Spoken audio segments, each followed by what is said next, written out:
Miami Sports Music's #1 Miami fan morning show, Clock Blockers, right here on the Miami Sports Music Podcast Network. Let's go. I know the whole city riding. A little early, it's a bit surprising. Business moves, now we enterprising. Switch it up, now we improvising. Go to get in the winter column. Whole squad been trained to go. Been for life, we throw the foe. Singing this just to welcome bro. To a time, to a time. Time to grind, time to shine. To a time, to a time. What is up, ladies and gentlemen? Good morning to my Finlaws and my family. I'm your host, Stephen Daniels, right here on the Miami Sports Music Podcast Network. Super excited to be hanging out with y'all today. I'm Wildin' Out Wednesday. Super excited here. You can follow me on all social media at Stephen D. SKPL. Spread kindness, positivity, and love. Make sure you guys follow me on all social media. You can also follow Miami Sports Music everywhere at Miami Sports Music, except on Twitter where we are at MIA Sports Music. Also, make sure you guys hit the like button and subscribe to the channel. If you're not already subscribed, I don't know what you're doing. Do it. Make it happen, okay?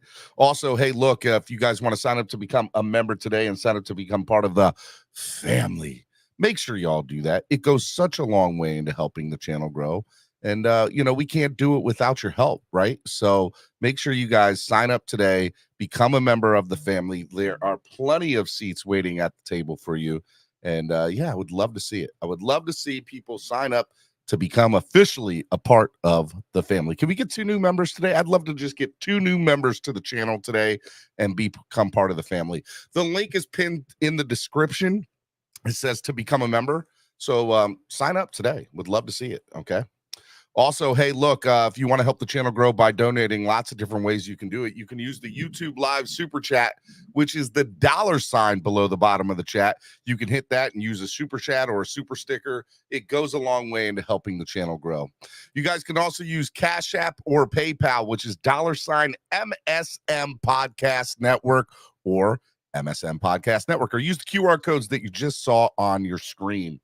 I want to give a big shout out to sponsors of the show, ZSM Sports. ZSM Sports, the #1 place to get your cards, jerseys, balls, and hard to find items. Make sure you follow ZSM Sports today. All right. Lime Events, less is more events. They are the #1 place to get tickets for any sporting event and or concert across the country because their prices are less than the competition, allowing you to have more fun.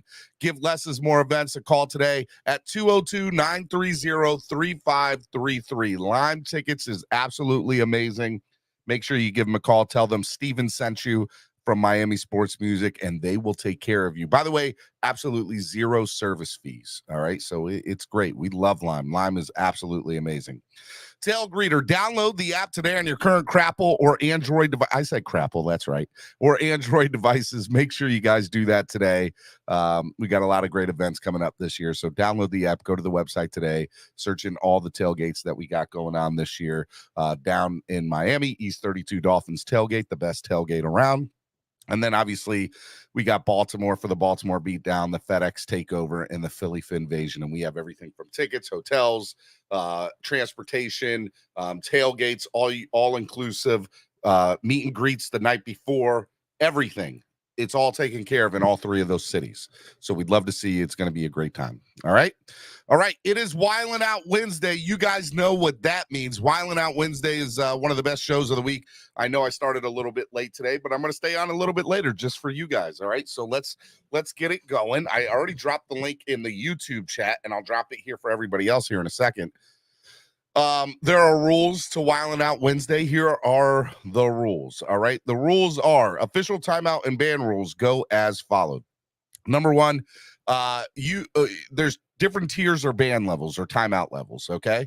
There's 10-minute timeouts. You donate $10 to the channel, and you're able to do that. A $50 day ban, $100 week-long ban, $250 month-long ban. All right. You or someone on your behalf can pay to bring you back once you are timed out or banned. Once that happens, the original person who banned or timed out at that person can no longer ban or time out at that level. They must move up to the next tier, but someone else can ban or time out them on any level. What does that mean? That basically means if Pete's Take gets timed out for 10 minutes by Shake Money, Shake Money would then and then somebody brings back Money Back 21 brings back Pete for $20. That means Shake Money can no longer time out Pete's take at $10 for the rest of the show. He would have to move up to the next tier. All right. And it keeps on going and going. But anybody else could time out Pete's take at $10. It could happen. Okay. I'm just throwing out names. So if I used your name, I'm sorry. Okay. Don't get mad. Get glad. All right. Remember, this is for fun. It supports the channel. Enjoy. Don't take it personally. This is a show that's created for the fans by the fans. It's Wildin' Out Wednesday. All right. So I dropped the link in the chat. Would love for y'all to, get up here. Want to say hello to everybody in the chat this morning while I'm drinking my coffee out of my Superman cup because I'm Super Steve. That's right. All right. Let's see here. Who do I got up in here this morning? Manny is in here this morning. He said first, second, third. Flava J said fourth. The bad guy said, what up, Finn family? Said fifth. Manny said six. You guys are too much, man. I love you guys. You guys are great. Shake Money said, good morning to my neighbors. It's another beautiful day in Zamunda. What is going on? Dade County WAP is in the building. About time. Look, guys, I dealt with some personal stuff this morning and just had to take care. Had to deal with it. Not take care of it. Had to deal with it. And, and then I was like, you know what? I'm still going to do the show today because it's a beautiful day in Zamunda and it's Wildin' Out Wednesday. And I need to give the people what they want, which is Wildin' Out Wednesday. Even if only 30 of y'all end up watching the show today, hopefully all 30 of you will get up here and become part of the panel. All right. So by the way, the link is pinned to the chat. I need people to get up here and fill this out so we can start getting Wildin' Out Wednesday going today. Okay. Chef Jew is in the building. What's up, Chef? I miss you, buddy. How you been? Super excited to see you this week. By the way, how did yesterday go? Did you guys like DJ Genesis? How did you guys think he did? Did you guys like him on Tuesday? I'm excited. I think he's going to be a big part of Tuesdays moving forward.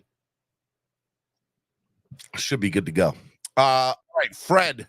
Fred, good morning, Fred. I see you in the back room here. I'm going to bring you on here in a minute. I'm going to wait till a couple of you get up in here in the back room. Shake Money, what is up? Wayne D Experience. He said, yo, good morning, Finn family. Finmally? Finmally. Let me try to say that 5 times fast. Finmally. I like that. Finmally. Trucker Sean, I love you, man. I miss you, buddy. I miss you. Just so you know. Miss you a lot. G, good afternoon. Nice of you to open the door. I know. Almost didn't. Almost said, you know what? Not doing it. Not today. No, I had to do it today. It's Wildin' Out Wednesday. I cannot not have a show on Wildin' Out Wednesday. Who else we got up in here this morning? Manny B says Steven's hat game is on point. And you know this, man. Come on, man. You guys want to get me presents? I'm all about the hats. I'm all about the hats. I'm a big hat guy. I love hats. Hats are great. Love hats. Kane's Heat says, good morning, Finn's family. Raul says, welcome to the best Dolphins afternoon show. No doubt about that today. No doubt about that, Raul. I appreciate it. I'm sorry, guys. I'm sorry I left y'all hanging this morning, okay? But I'm here now, okay? Doesn't that count for something? Why do you have to do Pete like that? Oh, Pete knows I love him. Adam Sadowski, Stephen D. Urkel, it's lit. Fire. I don't know if you're talking about me, my hat, or the show. Brandon Scothenall, Super Bowl. When you say Miami, are you talking Super Bowl, Brandon? Because I think you are. Okay. Money Mitch is in the building. Finn's fam. What's good? Lewis with his looking eyes. Lewis, get up here in the back room so I can start getting a couple of these people on. Okay.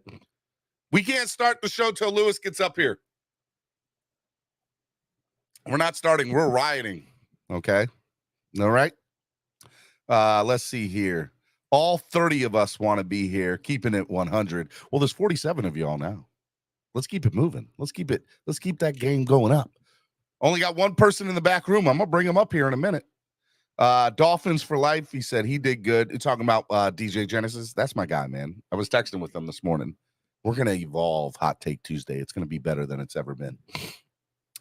Do you guys realize the people that's been on Hot Take Tuesdays in the past? It's been pretty dope. I've had some great people over the last 3 years. Nikki Smokes, who's now on Barstool Sports. He was the Tuesday guy for like the first year. I had Nikki Smokes and Nando for a while, and then I had Nando. I've had some special guests here and there. Bobby from Finn's Talk Network. Shout out to Bobby M. And now DJ Genesis. And I'm excited to see where DJ Genesis goes. I had who else did I have? I had my guy. Daniel Fusi for like a year. I've had some really good people on Hot Take Tuesday, man. Hot Take Tuesday, I think, is like the platform to evolve people's careers. Nando Talk's going to be the next guy to hit it big. I'm just letting you all know. And it's going to be because of Hot Take Tuesday. So it's only right that DJ Genesis is next. I mean, look what it did for Nikki. I'm just saying I'm taking credit for Nikki Smokes. All right. So Nikki is at Barstool now because of Hot Take Tuesday. I said it. And what? Nikki knows I'm just playing with him. Love you, brother.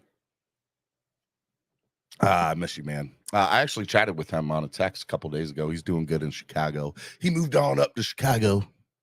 Pat's gang, good morning. Zach Turk is in the building. I'm here, Steven. No need for you to miss me. All right. Let's see here. I'm just trying to make sure I didn't see anyone. Everyone knows is pronounced show. Schofield. Shothanol. Scothanol. All right, Brandon. You got to get up here so I can learn it. 50 of y'all in the building now. Let's go. Make sure you guys hit that like button too. Smokes did the best in my opinion. Oh, I forgot about Roach. I did, Roach. Roach was like every day though. Roach was like the co-host for like, I don't know, a couple months. I've had a rotating door of people come through here. Maybe we'll find somebody permanently one day. It's tough, man. It's tough. Let's see here.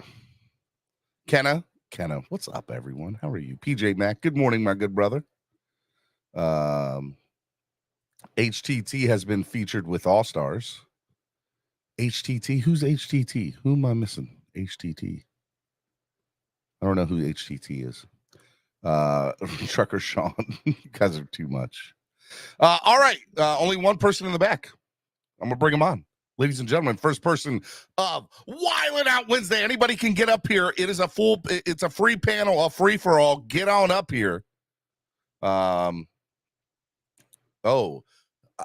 Take Tuesday has been featured with All Stars. Yes, Chef Shoot. I get it.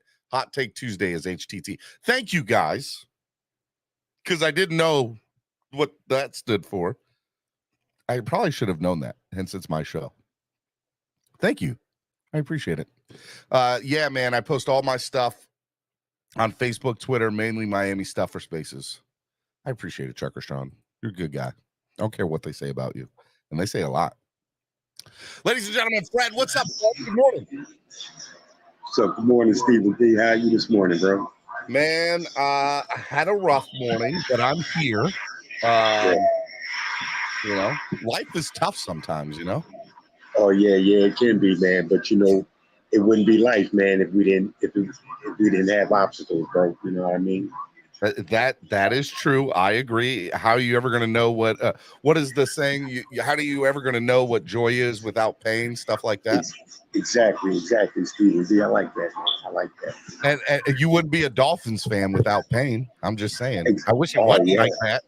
But It is what it is, man. Hey, man, through the sometimes the agony is defeat, bro. So what you got going on today, man? What you doing? You got a lot of noise in your background. I don't know if you're watching. I'm sorry, man. No, you're good. You're good. I'm sorry.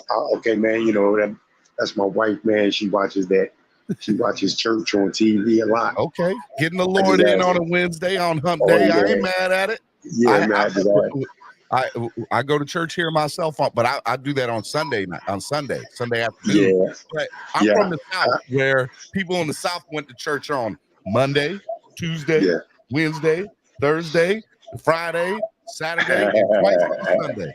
Okay. Yeah, exactly, man, exactly. Where do you live at, Fred? I'm in New Jersey. You're in Steve, Georgia. Camden, little You from town Camden? called. Yes, I am. Yes, I am, Stevie. All right, so real quick, I'm gonna tell you a quick story, real quick. All right, so Camden is the hood, right? That's a fact. All right, there's a lot of hood in Camden. All right. Yes, So it is. my junior year of high school, okay, I took my buddy's car. And we went up, and I had never been to Camden. All right. Now, my buddies, some of my other friends were from Camden. Okay. Now, I'm a white boy, as you know. Okay. Yeah. Let's just say I went up to the hood and I was taken in and I was welcomed with open arms, but it was a culture shock to a southern boy from the country. Okay. Yeah. And so I learned a lot about Camden, New Jersey, my junior year of high school over the course of 48 hours. And it was fun. That's all I'm going to tell you. It was, you and I ever get together face to face, I'll tell you even more details of that story because, it went down and it was crazy. And we got pulled over by the cops. And it was, the cops were involved. It was crazy. It was an absolutely crazy weekend. Well, you know, Stephen D, man, here in Camden, man, if a cop sees a car with a lot of white guys walking in, man, to me, they're going to be profiled if you ask me, man. You know what I mean? Because it's just not it's just not normal, Stephen D, man. We had 5 people packed in the car. I'm the only white guy. We get pulled over in Camden. I'll tell you a little bit of the story. We get pulled over in Camden. Cop rolls down the window. I roll down the window. Cop goes, license and registration. I pull out my license and registration. And at the time, I'm a dependent. I'm a military dependent. My dad was military. So I pulled out my military ID that I had at the time as a dependent, and I handed that with my license. I always did that every time. And I did that, and the guy looked at my license, looked at the military ID, went back to the car, ran my plates, came back, said, have a nice day. Didn't give me a warning or a ticket or nothing. All 4 other guys in the car said, what just happened? Steve, you have to ride with us everywhere we go now. That's a must. They were shocked, 100% shocked. They could not believe what just happened. Okay. Yeah. Hey, Steve, you know what I need, man, from the Dolphins. What do you need? You know what I need, man? I need Sean Elliott to start, bro. I really do. Deshaun Elliott. I need Deshaun Elliott to start over Brandon Jones. I'm sorry, over Brandon Jones, man. I do. Well, look, I'll tell you. I'm going to put you on mute for a second, just so I don't get the background noise. I love Deshaun Elliott. I saw him play here when he was in Baltimore. And I always said, man, the guy's really good. He's got, there's a lot to like about him. He was the 6th round pick in 2018 for the Ravens, I believe. And played here till 2021. And then last year played with Detroit. But he was always good in the secondary, and Baltimore's defense in the secondary for a long time was great, right? They had some really good secondary, even back in 2018 and 2019 and stuff, right? So I knew that Deshaun Elliott was good, and then he ended up going to Detroit, and I don't know why he really left Detroit, because there's a red flag there, right? Because Detroit's on the up and up, and if he's that good, why would he not stay there? So I'm excited to see what I think his ceiling is there, but I also think, we have a loaded secondary. So how much playing time is Deshaun Elliott really gonna see? So I know you want to see him start, but yeah, man, what is he gonna be able to show us with limited snaps? You're right, Stephen D, man. But I just think, man, I think he's a better guy covering tight ends, man, than Brandon Jones would be. You know what I mean? Mm-hmm. You know what I mean, Stephen D? He's a bigger dude. I mean, he's a hitter, man. I mean, I really believe, man, the secondary would be ferocious, man, if Sean Elliott was had the starting job, man. I really do. He's going to be. I mean, look. Here's the thing. Last year, we saw the secondary get depleted with injuries, and it was rough. It was really rough to kind of go through some of the injuries that we went through last year. And we always said, man, if we just had a more stacked defense, maybe even with these injuries, it wouldn't have been as bad. Right. The reality of the situation is, imagine us without Cater Kahoo last year. Oh my God, it would have been 10 times worse than what it was. I think personally that Deshaun Elliott's going to play a role here. I don't think he's going to start, but I think he's going to add much needed depth. And and just like we were talking about yesterday, the Dolphins' 8, 9, maybe even 10th secondary person could potentially be at worst of the number 2 at their position on another secondary in the league. Right. Justin Bethel, like if you go back and look, you got, let's say, Nick Needham, Justin Bethel, and Trill Williams, and probably Deshaun Elliott, right? Those are probably the bottom 4 of the secondary. And I'm not including Noah Igbenogany because I don't think Noah's going to make the team. So, you know, I would say that, you know, a lot of these guys would be 2, maybe 3, maybe 2's too high, but they would be high up on most people's secondary, a lot higher than they are in ours. And is Nick Needham's do a contract extension, man? Is he coming up? Is he? Nick Needham's contract? Yeah. Let me look. I don't know his contract off the top of my head, but I am on Spotrac right now, so I'm gonna look. I mean, but is he up for extension or something? You know what I mean? Not that I'm aware of. Let's see here. Yeah, he is. He's playing on the last year of his deal. He's an unrestricted free agent next year. Okay. Which we know that a lot of guys, you put them, you know, in the last year of their careers, they play better, right? They play a lot better. So, you know, he's on the last year of his deal. It's a 1-year, $3.9 million deal. So we'll have to see what it is. All right, let me bring on a couple of other people in the chat here. I got True Talk. What's up, True Talk? What's up? I just have one thing to say that I don't know if you've talked about it yet. It happened like on Monday, I believe, Monday or Tuesday. Okay. We should have gotten DeAndre Hopkins. I mean, it's just unbelievable that we didn't. What? We really should have. If you really think about it, if you put DeAndre Hopkins on this team, like, just think about that. I mean, I've been saying it for like 3 months. Stop. You know, I've been saying it for 3 months. You know, I've been saying and it for you've like been 3 wrong months for now. 6 months. So stop. I still think if Don't we had nobody DeAndre care. Hopkins, we're easy. We would have won. We would have won This easily. is Pretty much every game. First of all, we gotta have True Talk come up here, and then we also have Fred from Bill's Mafia. This is ridiculous. I mean, what is going on here? What are we doing? Oh, good morning, Lewis. How are you? Look, True Talk, I'll say this, buddy. Would it have been cool to see maybe D-Hop with yes, It was would a good morning.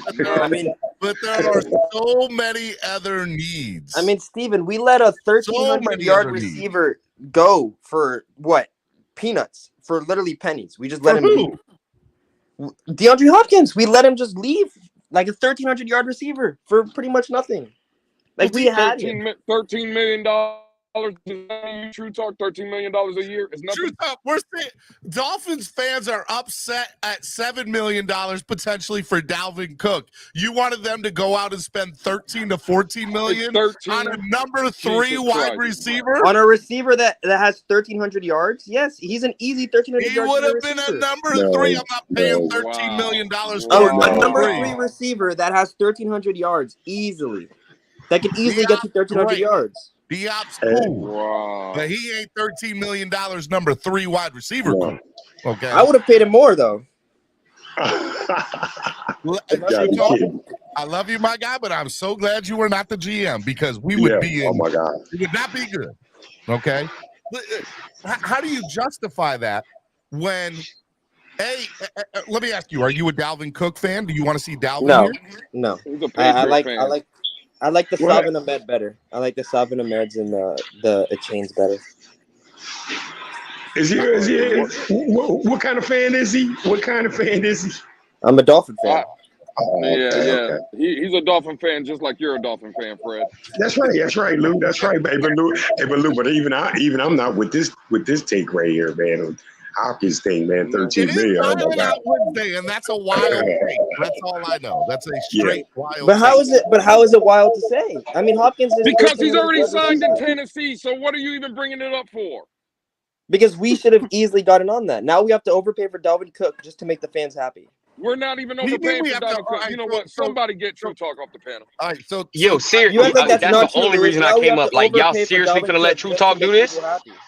It's true. Like, bro, this man is not a Dolphin fan. Get this man off your channel, bro. Fact. I am a Dolphin fan. Bro, shut up. Don't say nothing to me, bro. He is a But Dolphins you swear fan. I'm not a Dolphins fan when you have no proof or evidence to prove that I'm not. You just said Salvin Ahmed is better than Dalvin Cook. Get out of here, bro. I never said he's better. I said I would rather Salvin Ahmed. I never said he was better than Dalvin. Bro, get out of here, bro. You're the same guy that's going on Twitter and telling everybody that Tua ran a 4.2 and you were there to see it. Get out of here, bro. I saw it on video. I never said I was there. Where's that video at? Where's it at? Wait, Cut my music! Cut my music! Let me talk to you!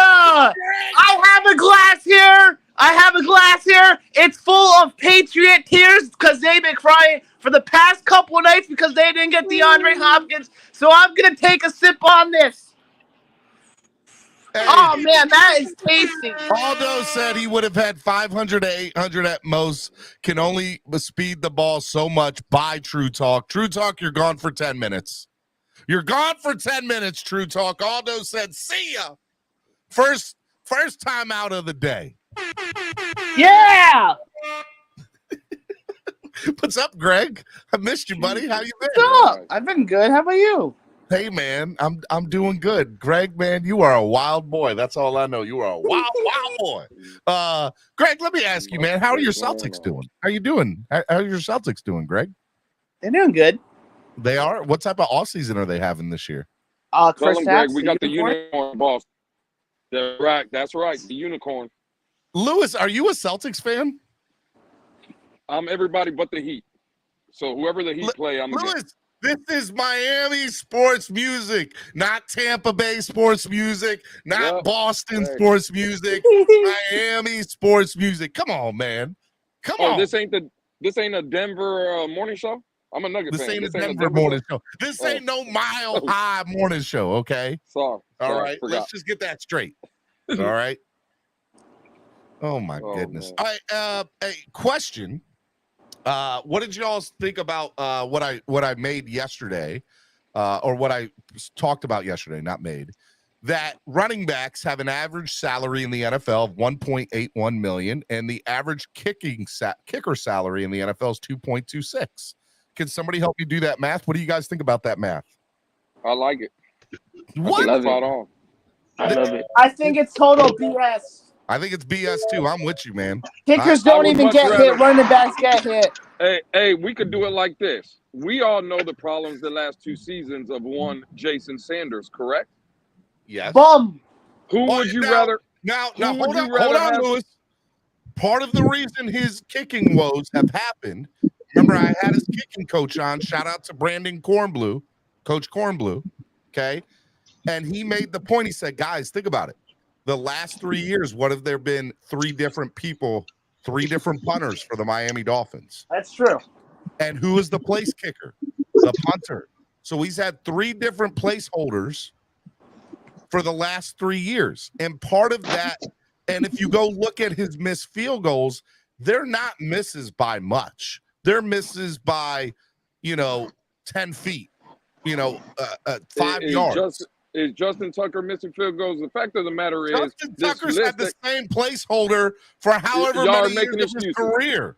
I don't care about none of that, Steven. The fact of the matter is, you guys made the point yesterday that making it try to seem, are kickers more valuable than running backs? And I would say Justin Tucker would be yes. Because if we had Justin Tucker Lewis, Justin Tucker is an anomaly. Okay. Well, There's then only don't one put his Justin picture Tucker. up. So, but why are you using his picture then? I mean, You that's see, the this is picture where that y'all they lose. used. Okay, and you know why? Because Justin Tucker is the best kicker in the league, and I would much rather have if we had Justin Tucker here on our team. Every NFL team would rather have Justin Tucker than their current kicker. Let's be honest about that. Stephen, and I like Jason Sanders. But y'all made it seem like kickers are not valuable. And I'm just saying that Nobody Justin said Tucker that they're was our not kicker, valuable. that's what that list is trying to come out and seem like, oh, running backs are getting the value, but look, kickers, they're paying kickers more. And all I'm saying is, if Justin Tucker was our kicker, Justin Tucker, if he was our kicker, we wouldn't have had a 9-8 record, would we? So kickers are valuable. So why are we comparing? Y'all Lewis, making it seem like kickers are not valuable.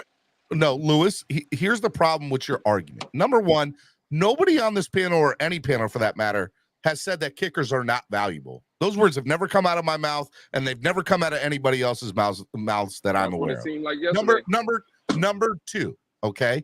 Justin Tucker is the best kicker in the last decade of the NFL, okay? Any team would rather have Justin Tucker on their team rather than their current kicker. He is an anomaly. He is the exception to the rule, okay? So let's forget about Justin Tucker because he does not factor into the conversation. Number three, the point of comparing kicker salaries to running back salaries is the fact that kickers are paid more when the reality of the situation is running backs provide more to an offense than kickers do to the points on the field, okay? So why are we not taking running back seriously when it comes to pay scale? It's ridiculous. It's disrespectful. How is Justin Tucker not part of the conversation? Stop talking about Justin Tucker. He does not factor into this conversation. But he doesn't. But he's the kicker that is on the picture. So, okay, let's just why didn't you put Jason Sanders in that picture then? First of all, I didn't even make this damn picture. Spotrac did. Let's just get that straight. Okay. Did Spotrac show the picture? Who showed the picture, Stephen? Stephen D. Okay, so that's why he's bringing up in the conversation because that's the kicker we all seen. There was kicker. I didn't touch it, Lewis. Okay, go ahead. I'm just saying. You can't show me a picture and then tell me he's not part of the conversation. He's not part of the goddamn conversation, man. Oh, so why was he in the picture then? Because that's the picture that was used for the social media stuff that they used. You're killing me, Smalls. Hey, well, look, here's the thing. Somebody said Justin Tucker has scored more points than anyone else in the league right now. That's fair. That's fine. It's Justin Tucker. The man kicks 60-yard dingers, okay? The man is the, like, so then he should be paid more than running backs then. Then he should be paid. Tucker? Probably, absolutely. Yeah. I would say that. I would not argue that. But should Jason Sanders be paid more than Dalvin Cook? But when has he been paid more than Dalvin Cook? Dalvin Cook was just making $11 million. What are y'all talking about? Okay. Can we talk about our roster and not people that aren't on our roster? Should Jason Sanders be paid more than Raheem Mostert? No. Okay. I'm saying yeah. Because, Raheem ain't doing shit for us. Who said yes? Who said yes? Got to be a Laker fan to say that. Lakers all day. Are you kidding me? No, I'm playing. I'm playing. What's up, y'all? How y'all doing? Well, first of all, good morning to you, my brother. Good morning, man. Don't you ever come up here talking about Jason Sanders should be paid more than Raheem Mostert. That's blasphemy if I've ever heard it. Now, what I will tell you is, okay, that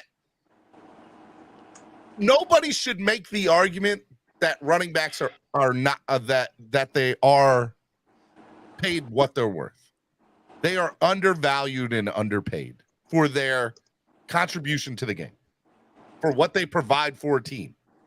I understand that we're in a pass-happy league now, but for an average salary to be 1.81 million, Now, somebody said, well, there's 4 times as many running backs as there are kickers in the afternoon.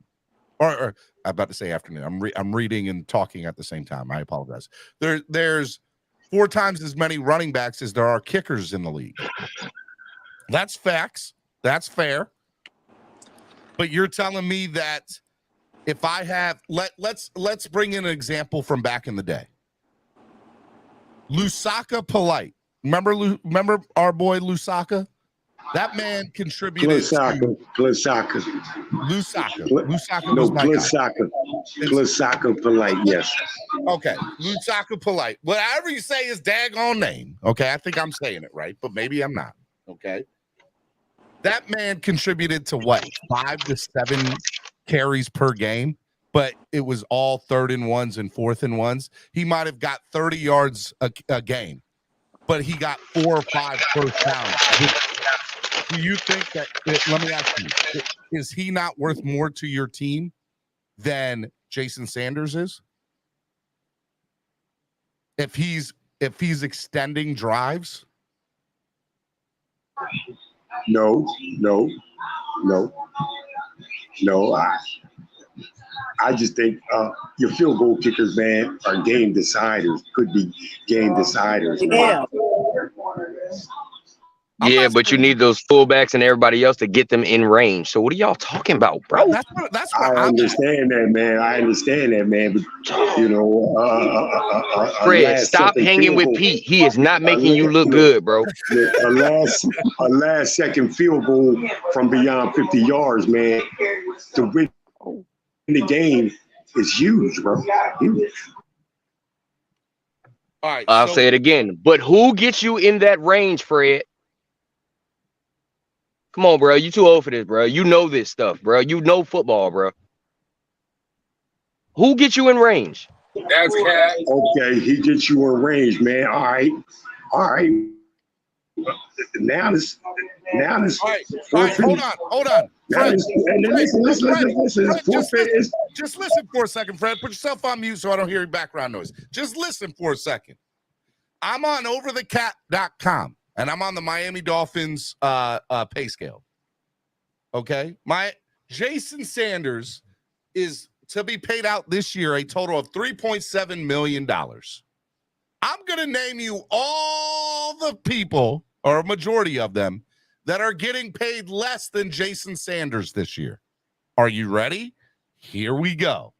Alec Ingold, Noah Igbenogany, Braxton Berrios, David Long Jr., Dan Feeney, Zach Seiler, Keon Crossan, Durham Smythe, Brandon Jones, Jalen Ramsey, Mike White, Andrew Van Ginkel, Javon Holland, Jeff Wilson, Raheem Mostert, Liam Eichenberg, Isaiah Wynn, Duke Riley, Raekwon Davis, Deshaun Elliott, Eric Saubert, Salvin Ahmed, Cam Smith, Nick Needham, Channing Tindall, Justin Bethel, Malik Reed, Chosen Anderson, Jake Bailey, Tyler Croft, Blake Ferguson, Eric Ezukama, Elijah Campbell, Devon A. Chain, Myles Gaskin. Every single one of our running backs are being paid less than Jason Sanders. There is something wrong with that picture. I'm sorry, there is. Something is wrong with that picture. You're right. Some of those names you mentioned are scrubs, by the way. I just want to point that out. Some of them were, yes, but the fact is that, like, let's be honest about ourselves. Should Raekwon Davis or Liam Eichenberg or Nick Needham be paid less than Jason Sanders? That makes zero sense to me. And keep in mind, Jason Sanders is not automatic over 45 yards. Anything over 45, you can't even guarantee it. Like, it's a hope and pray. True talks back. Ugly. Sorry to hear that. I mean, it's just Kurt says it's clear those numbers are purely based on the count of kickers versus the count of running backs. So if you just heard what I said, Kurt, I clearly said yes. There are 4 times more running backs in the game than there are kickers. But it still doesn't change the fact that the average salary is significantly less than the average salary of a kicker. I agree with you, Steven, but I want to push back a little bit on that. For me, the kicker position, to me, might be one of the more important positions.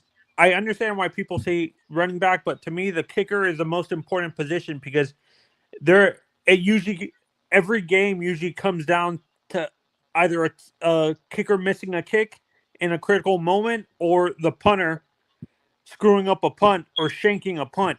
Don't you agree? So what are you saying? Anthony, are you saying that the kicker is more important than the running back? In the sense of a critical moment play, like the running back. All right, y'all got it. Y'all got it, bro. All right, so Anthony, listen to this, okay? I want you to just think about some things for a second. We all we get up here on Victory Monday or Therapy Mondays the day after a game, and I would say at least for the last 2 years, okay, because I've been doing the show going on 3 years now. This will be the third football season I think I've been doing this. Mm-hmm. Actually, this might be the fourth football season I've been doing this. The third year I've been going into. Okay, so I can tell you for over the last 2 or 3 years of doing the show, seasons wise, the number one complaint that I get besides offensive line, okay, because I think that's a huge complaint I've gotten over the years, is why do the Dolphins make themselves one-dimensional? How come they abandoned the run? How come, they decided they couldn't pass? And I mean, it is the number. And I'll tell you that most teams, when they're losing, will say that they're one-dimensional, that they can't get the other thing going. I understand that we live in a pass-happy league now, but you cannot have a good passing game without a solid run game. Okay. It cannot be done.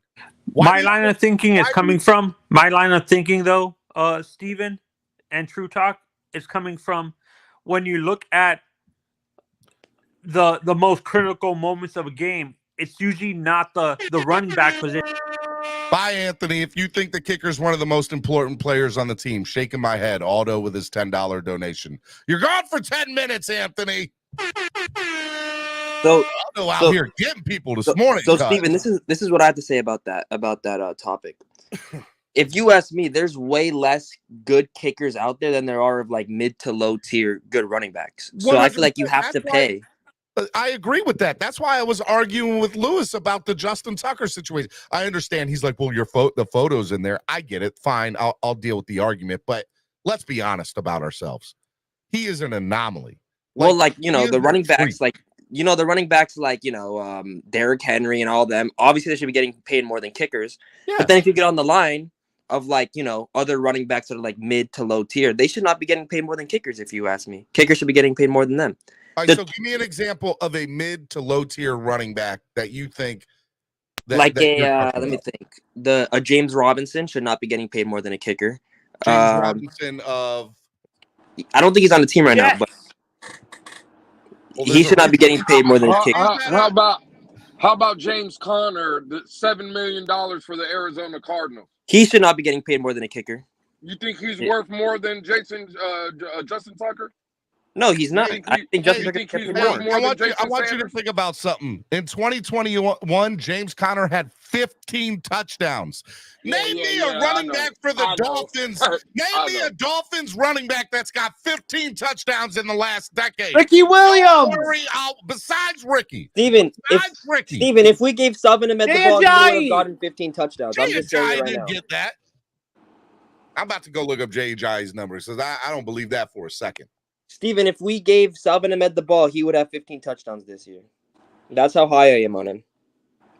I mean, that's all well and good to think that, but you got to allow that to get done, right? I guess we got to allow it to get done. You said J.J. had more than 15 touchdowns in a season, Greg? I was throwing out running back names. I understand, but he never had more than 15 touchdowns in his entire career. His entire career, J.J. had 13 touchdowns. Wow. James Conner's a bad James Conner. See, that's why the argument is made, because y'all just came up here and said James Conner shouldn't get paid more than a kicker. The man in one season had more touchdowns than J.J.'s entire career. And in fact, I'll go on to say, with the exception of Ricky Williams in the last 15 years here, I can't think of another running back that made more than 15 touchdowns in a season. James Conner's a horrible comparison for your argument. Next.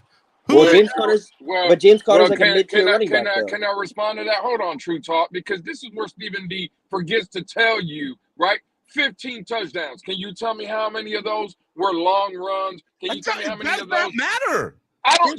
So he's valuable. Shit. Swear jar for me. I'm sorry. So hold on, Stephen. 15 touchdowns adds. So hold on, Stephen. So you're telling me the quarterback Kyler Murray gets the ball down the field, all the receivers do the work, and you hand a 260-pound Lasaka Polite kind of guy a 1-yard carry, and you're telling me that's valuable? Because anybody could get that ball in, Stephen. Stop. Explain to me James why. Conner is not worth $7 million.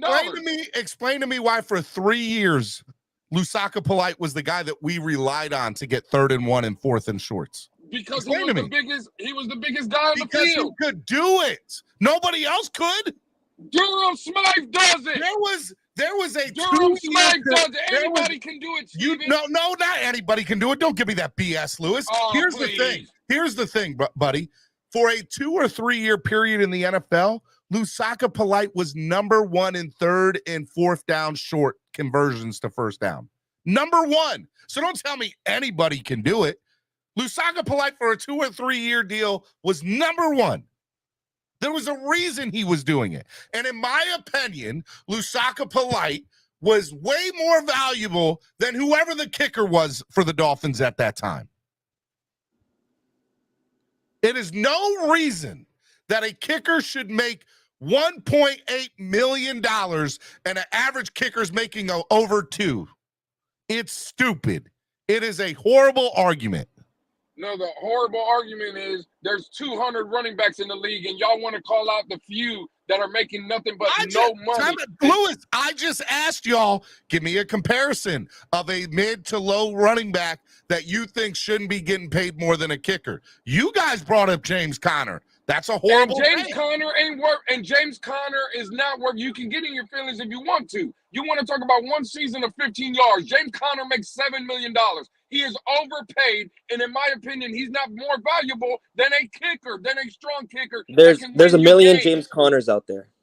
Exactly. Like, stop. What are you talking about, Steven? You are $7 million. Come out. You're telling me that James Conner's not worth the contract that he gets paid?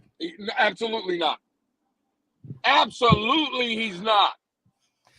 You know what? You're right. Compared to the rest of the NFL's running back salaries, he's probably not. But that's because they're freaking lowballed. They are disrespected and devalued. That is why.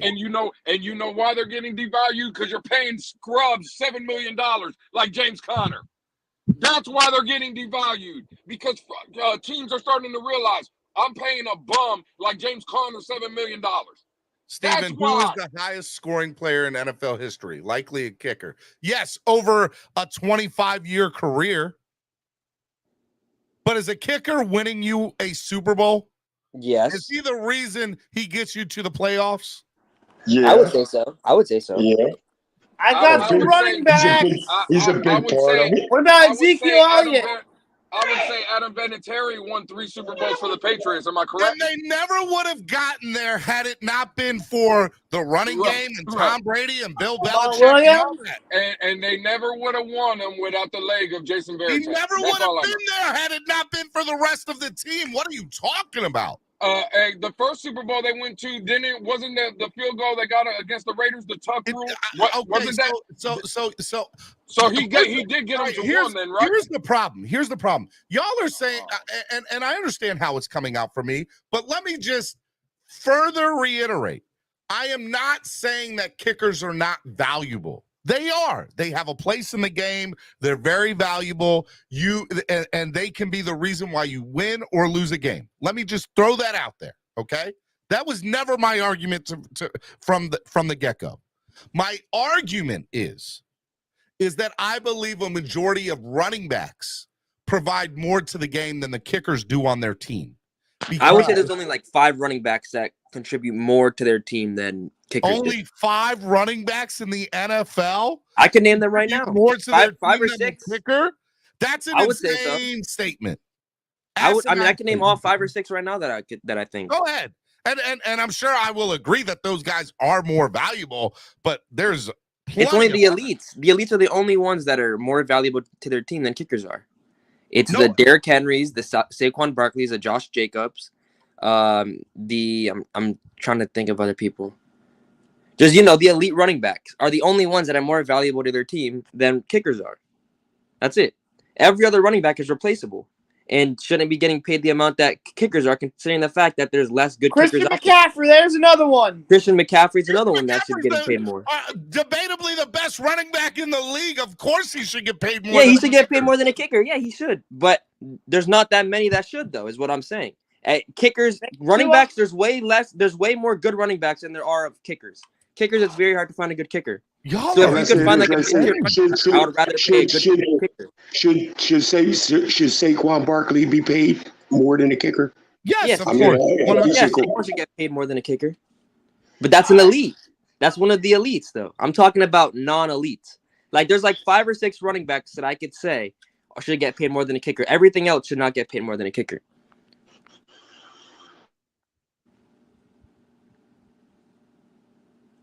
All right. I need to go to.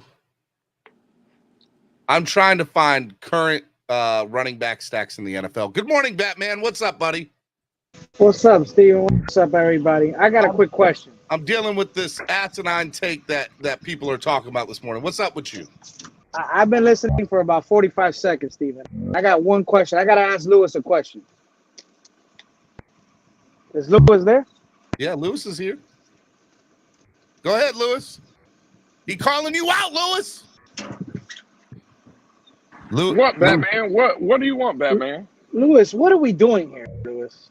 What are we doing here? Well, I don't know. I'm just going by what Steven's format of the show. He put out a picture of Justin Tucker and then got mad that we started talking Justin Tucker. So I don't know what's going on here. Nah, I'm just kidding. What's going on, everybody? All right. Kicking. What's up, Batman? What's up, Fred? All right, here we go. All right, so last year, let me do some math here. Give me a second. What do you need to know, Steven? Just ask me the question. I know the answers. All right. So I need. All right, by the way, Justin Tucker, who was the best kicker in the league last year, made 37 field goals, which equals 111 points. All right. So now I need to divide that by 6. And let's see here. It's not just points, though, either. It's about what they bring to the locker room as well. So Justin Tucker, yes, is more valuable than any other running back in the NFL. Not any other, the elites, the non-elites. No. Justin Tucker. I will make the argument that Justin Tucker is more valuable than any running back in the NFL. I'll give you that. I'll concede to that. I don't agree with that. Wait a minute. No, Steve. Hold on. Last year, the person with the most touchdowns in the NFL at running back was Jamal Williams, who had 17. Which means he contributed with 17 touchdowns, less points than Justin Tucker did with all of his field goals. Right, but points is not everything. Yards can position you for scores for other stuff. By the way, I agree with that, Batman. I'm just trying to find some common ground with the people that I'm debating. But I do think kickers should get paid more than Jamal Williams, though. Now, number 2 in touchdowns was Austin Eckler, Derrick Henry. Jalen Hurts actually with 13 rushing. Wow, that's a lot for a quarterback. I didn't realize he had 13 rushing touchdowns. Nick Chubb, Ezekiel Elliott, By the way, crazy that Ezekiel's not signed to anybody when he had 12 rushing touchdowns. He's coming back to the Cowboys. That's the rumor on the streets for cheap. The fact that he's still not signed to a team is just unreal. Josh Jacobs, Miles Sanders, Saquon Barkley, Tony Pollard. By the way, Tony Pollard and Ezekiel being up there, that's Dalvin Cook with 8, Christian McCaffrey with 8, Josh Allen with 7, Joe Burrow with 5. By the way, we haven't even gotten to any Miami Dolphins running backs yet. Because our whole running back room together didn't have more touchdowns than Dalvin Cook. Jeff Wilson had the most rushing touchdowns last year, and it was 5. Steven, do you know why we're not up there? Because we don't give the ball to Stop and Ahmed. We don't have a running back. Wow. I agree. I agree with that, man. I agree with that, man. Though. I heard it now. I heard everything now. So points are not everything. No. I've heard it all. Hold on, Lou. All right. So my argument earlier about Lusaka Polite. Lusaka Polite didn't score touchdowns, but he extended drives. Drives don't get you points, Steven. It should if you have a good football team. He played on a lot of crappy Dolphins teams, to be fair. If I have a good gas station, that means I could win the lottery. What does that mean? But to me, an average kicker in the NFL, I'm not saying one of the best, an average kicker. If I had the choice between an average kicker and Lusaka Polite, I'm taking Lusaka Polite 10 out of 10 times. Good. So you can get a third and 1. Congratulations. Is that 3rd and 1 getting you points? Because that average kicker is getting you gives points. me the opportunity to extend drives to get points. But Steven, that's not the argument, though. The argument is a good kicker versus an average running back. No one's going to take an average kicker over an average running back. We're saying good kicker over average running back. There's way less good kickers out there. But the argument, even in the example that I said, is it's an average salary and average salary, right? We're not talking about the elites. We're not talking about Saquon Barkley and Justin Tucker, although those are the 2 guys on the picture. Lewis will really say to me, and I didn't make it. It was Spotrac that did. But still, okay, I don't understand. Like, how do you got I and it's funny because it comes out from my point of view that I'm hating on kickers, and I'm not. I clearly understand the value of kickers. I do. I clearly understand the value of them. I understand that they can win you and lose you games, but in order to even get in those situations, you have to have some sort of 2-dimensional offense. You do. Sure you do. Am I wrong in saying that? Yeah, when we got field goal kickers making 60-yarders, it doesn't sound like a 3rd and 1. One kicker making a 60-yarder. One. And that's the one kicker you showed me. So that's what I'm gonna keep going at. I can't stand you, Lewis. The worst. The absolute worst. Okay. I don't. Yeah, no, what you're dealing with, Steven, is not DJ Genesis up here that's going to agree with you. I'm up here to kill narratives up here. Marino's GOAT says the best offense is measured by the amount of yards they produce, not points. No, okay, so you can have the number 1, you can have the number 6 offense in the league just like we did, but we were a wild card team that squeaked into the playoffs because yards don't matter. You know what matters? Points. You know who averaged the number 1 points in the league last year? Was the Kansas City Chiefs. Oh, by the way, Marino's GOAT, the team that won the Super Bowl. It has nothing to do with yards. Do you know who their Steven, kicker? Could I explain mine? Hold on, Lewis. Do you know who their kicker is? Off top of your head. Buckner. You know who their kicker is? That guy Buckner or whatever his name is? Justin Reed, he kicked. All right. And he's a monster, is he not? He's a good kicker. Harrison Butker? Well, exactly, Steven, let me ask you a question. They don't know their punter. Steven, let me ask you a question real quick, right? Great. So that guy said that offenses are based off of yards, right? The best offenses. Who do you think kicks the ball into the field goal once those offenses can't get the job done and get some type of points on it? Kickers.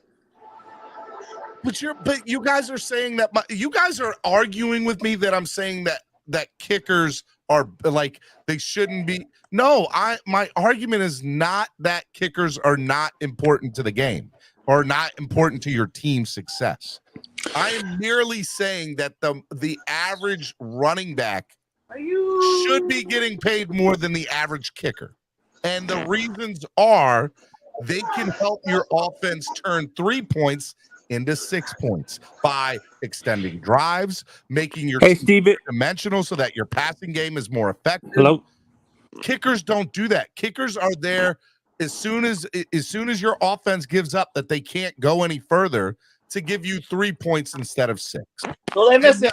There are plenty of teams that will take that into an account. Hello. But Anthony, shush for a sec. But there are plenty of teams that will take that into account. But understand that running backs, the average running back, brings more to a team potentially than the average kicker does. Hey, Steven, could I explain my line of I think average kickers score more than average running backs. You're 100% right. You're 100% right, Steve. I think average kickers score more than average running backs do, though. And scoring is not about the point. That's not true. Average kickers are not everything. Extra points. But if you still count it, I mean, it is what it is. But they're not everything. Like, let me put it this way, True Talk. Let me break it down in a way for you to understand. If you have a running back that has given you 140 yards in the game and set up the team to score a throwing touchdown over 2 field goals, isn't that a difference in the game? What do you mean? The running back got you to the red zone, and the quarterback happened to throw the ball instead of rushing it with that running back. But the running back put you in the position all game to get you scoring touchdowns, throwing them. Wouldn't that be more productive than having a kicker to score you a field goal or 2? Well, that's like the elite running backs, though. That could do that. By the way, I didn't see a Dolphins type of running back that could get 140 yards. We don't have running backs like that. I'm going to one-up Batman. I got one more on Batman.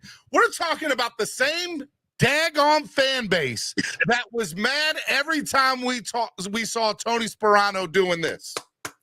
Like he just scored a touchdown after every field goal. You know how many Dolphins fans complained about Tony Sparano clapping like he just scored the game-winning touchdown after every field goal? Don't worry, I'll wait. Every single one of these daggone Dolphin fans. Hold up. Lean Eichenberg just got a 98 in Madden. He's got a 90 overall rating. Holy crap. You probably read that backwards. Read it again.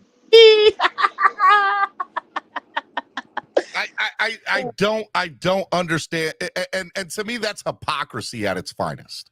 That's hypocrisy at its finest as Dolphins fans. Being a 98, crazy. Color says we won the division, though. We won the division in a year where Tom Brady was hurt. Are you kidding me? Don't go there, Color. Don't do that. A win is a win.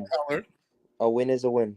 Diesel said it. A win is a win. Even Diesel said it. Give credit where credit is due and say Tom Brady was not playing that year. I tried. Hey, Diesel said it, Steven. A win is a win. And by the way, did it give us a playoff win? Don't worry, I'll wait. You cannot just be a winning team with just a great kicker.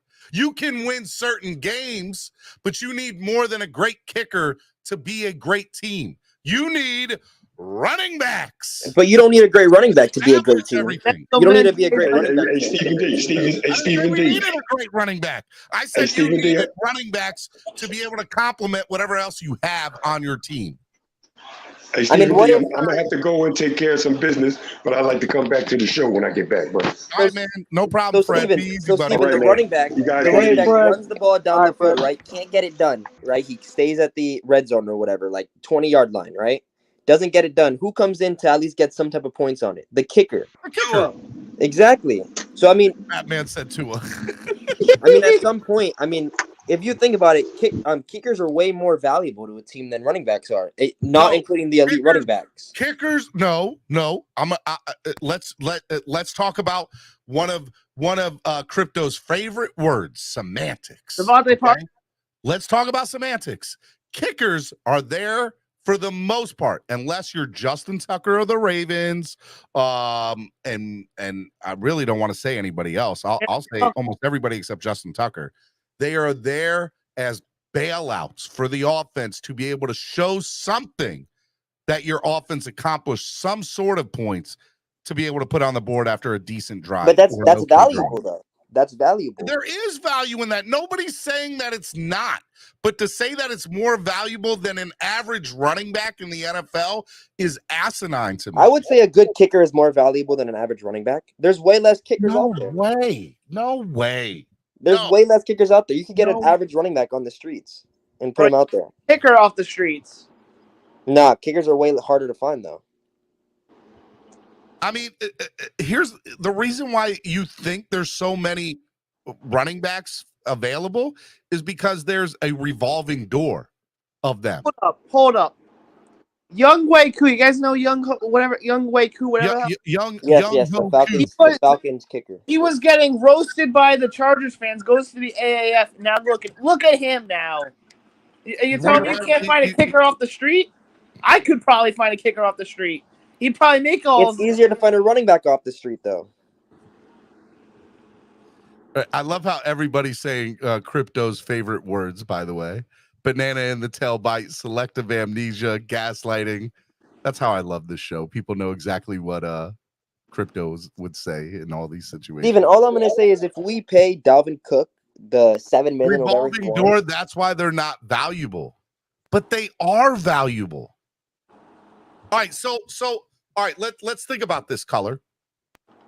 The average NFL career is 3 years, right? And I would say for the most part, unless you're an elite running back, and I'm assuming this, I don't have the numbers right in front of me, but I'm assuming a lot of those numbers are because of running backs. Running backs contribute to that 2.5, 3 year window because they're a revolving door. But that doesn't mean for that 2.5 or 3 years that they're in the NFL, they don't contribute to their franchise that they're playing on, that they don't contribute to their team. Yes, we are a running back by committee down here in Miami. That is true. But without the running back by committee, without all 4 of those guys or 5 of those guys doing their job, we would not be able to have a complementary offense to the passing game. Which in return means that any defense would be able to shut down the passing game because they're not worried about the run game. Well, you could have any running back there, though. You don't have to have an elite running back back there. Yeah. I don't know if I believe that per se, but they're valuable. They provide value. So all right, hear me out on this. I can understand why a running back doesn't get 4-year deals. I understand why running backs don't get 4-year deals. I can see that.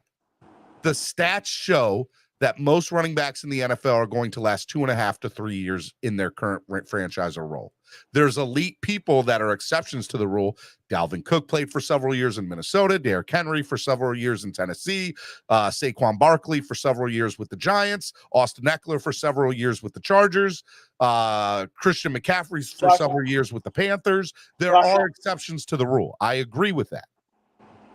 I mean, if you ask me, you have to be an elite running back. You have to be a good catcher out of the backfield. We're not talking about elite running backs, True Talk. We are talking about average running backs in the NFL. Yeah, I know. But I'm just saying to be an elite running back, you have to have those 2 qualities. I mean, if we're talking about average running backs, I still think that a good kicker should be getting paid more than an average running back. Average kickers shouldn't be getting paid more than average running backs, but good kickers should be getting paid more than average running backs. PJ Max says kickers are only valuable when they make the kick. There are kickers shanking 20-yarders more consistently now. The Cowboys kicker missed 3 field goals in the playoffs, and they still won the game without him. But there's running backs that fumble. Bingo! So kickers missing field goals is like running backs fumbling the ball. I mean, mistakes happen. It is what it is. Running backs aren't perfect all the time either. So hold on. I don't know if the stats will show it for last year, but for the last few years, Tony Pollard has been the number 2 to Ezekiel, right? In Dallas. Yes. We'll just use Dallas as the example here, right, True Talk? Yes. So Tony Pollard, by mere definition, as a number 2, is an average running back in the NFL. Yeah, he's an average. Pretty average. Nothing crazy about the game. I would rather have Tony Pollard as an average running back that you and I agree that he might be a little bit better than average now, but for the last few years, he was number 2, okay? So by definition of, unless you're elite, you're pretty much average in the NFL, and a number 2, okay, is obviously average. I would have Tony Pollard over 95% of the kickers in the NFL. I mean, I could agree with that. I would probably take him over 95% of the NFL, but that 5% should be getting paid more than an elite running back. Nobody said that they should. Nobody said. I never said that Justin Tucker shouldn't be making more than the average running back. Of course, I can name 3 kickers that I would rather have over. All right, so here's the top 3 field goal from made field goals last year. All right, you ready? Justin Tucker, number 1. Daniel Carlson, number 2. Jason Myers, number 3. Eddie Pinheiro, number 4. Nick Folk, 5. Let me ask you, Nick Folk with 32 field goals made, would you rather have Raheem Mostert or Nick Folk? Nick Folk. I'd rather Nick Folk. Are you crazy, True Talk? Raheem Mostert over Nick Folk? Definitely Nick Folk. I would take Raheem Mostert 10 out of 10 times over Considering Nick who Folk. else we have in the running back room? Question. Considering who else we have in there, I'm taking Nick Folk every day. Oh, my God. That is the worst take I have ever heard from you. And you've had some pretty bad ones. How do you think that that's a crazy take? I mean, we also have Jeff Wilson in there. We have H-8 in there, a rookie running back we spent a 3rd-round draft pick on. I mean, we have Salvin Ahmed in there. I hate to admit this, but he's right though, Steven. I mean, look. No, the hell put it this way, Steven. Put it this way. In the let's go just by last season, right? Just by last season standards. If what's his name, Sanders was a little bit more on point, we could have probably won 1 or 2 more games if he was on point. No, think about it. By the way, and for me, again, it's semantics, right? Understand, like when Coach Brandon Cornblue came onto the show about a month and a half ago. If you guys want to go back and rewatch that, I have it listed up as part of one of my interviews on its own thing. It's really good. I would highly recommend, if you haven't listened to it yet, to go listen to it. But he stated to the fact that, well, we've had 3 different punters for the last 3 years, which means we've had 3 different placeholders. So that contributes to some of Jason Sanders' misses. We've had 2 different. To me, that's not fully on Jason Sanders. And by the way, I would argue that if Justin Tucker had 3 different placeholders in 3 years, I'm not saying his numbers would be what Jason Sanders are, but they'd be off from his normal too. So punting and kicking field goals is 2 different things. Punting and kicking is 2 different things. Punting and kicking. Well, no, you can find punters anyway. The punter is the We're talking about holding the ball for the kicks. Oh, Sanders has had 2 in the last 3 years. He's had 3 out of the last 3 years. This will be his 3rd year. No, right, but this is 2 years ago. He got the new one. Think about it. 2 years ago, before. All right, so he had Thomas Morstead last year, and who did he have the year before that? Guys, help me. Was it Pilardi? Yeah, Michael Pilardi. That ball. Right, so, and he has a new one this year too. And before Pilardi was who? Was it a Hack? Yeah, it was Hack. Yeah, Matt Hawk. Hawk for what? 4 or 5 years, right? So Hawk, whatever his name is, okay. Jason Sanders was one of the best kickers in the league when he was the punter here and the placeholder. The moment he left, Jason Sanders' numbers dipped. There's obviously some value with that. It's been 3 years. Okay, there's value in having consistency at the punter position because it allows your kicker to have consistency with a placeholder so that your kicks are being made. I wouldn't disagree with that. I think we all agree on that. But nonetheless, Sanders has had. I still think it's crazy to say that if I had the choice between Raheem Mostert and Nick Folk, that you guys would pick Nick Folk all day. Because Raheem Mostert, like you said, he's average. Folk is one of the top 3, you said, Steven. I would rather have Raheem Mostert and take my chances with a kicker off the street. But there's way more running backs off the street that are way better than kickers off the street. We still have Salvin Ahmed. Yeah, we still have Savon Ahmed out there as well, which is better than Raheem Mostert, by the way. Yeah. I just want to put that out there. Salvin Ahmed's not better than Raheem Mostert. He's not better than Raheem Mostert. Yeah, He's better and younger than Raheem Mostert. Salvin Ahmed sucks. No, he doesn't. You must have never seen him play, Greg. You should watch him play. I think suck went a little too far, but he's not. Steven, do you want to know why? You want to know why Salvin Ahmed does not play? Because Mike McDaniel. Because there's 3 other running backs in front of him that are better. Because every time because Mike McDaniel is from San Francisco. Where is Raheem Mostert from? San Francisco. Where is Jeff Wilson from? San Francisco. It's all the popularity thing in that running back room. It's not necessarily a popularity thing. It's about who can execute for your offense, right? It's about trust. It's about trust them more. He doesn't give Salvin Ahmed the chance. Well, why does River Craycraft have a spot on this team? Do you San think Francisco? Do you think River Craycraft would be on most rosters in the NFL? No. Nope. But to be Steven, fair, let me tell you something. But to be fair, River wouldn't get a chance on most rosters, and when he has gotten chances here, I would argue that he's been pretty good. He's been made the best of it. Steven, I'll take Salvin Ahmed before I take Nick Folk. I just can't talk to you. Or you would take Salvin Ahmed before Nick Folk? I would. I would rather Salvin Ahmed over Nick Folk. I'd rather Nick Folk. No. Oh, so who would you rather, Raheem Mostert or Nick Folk then?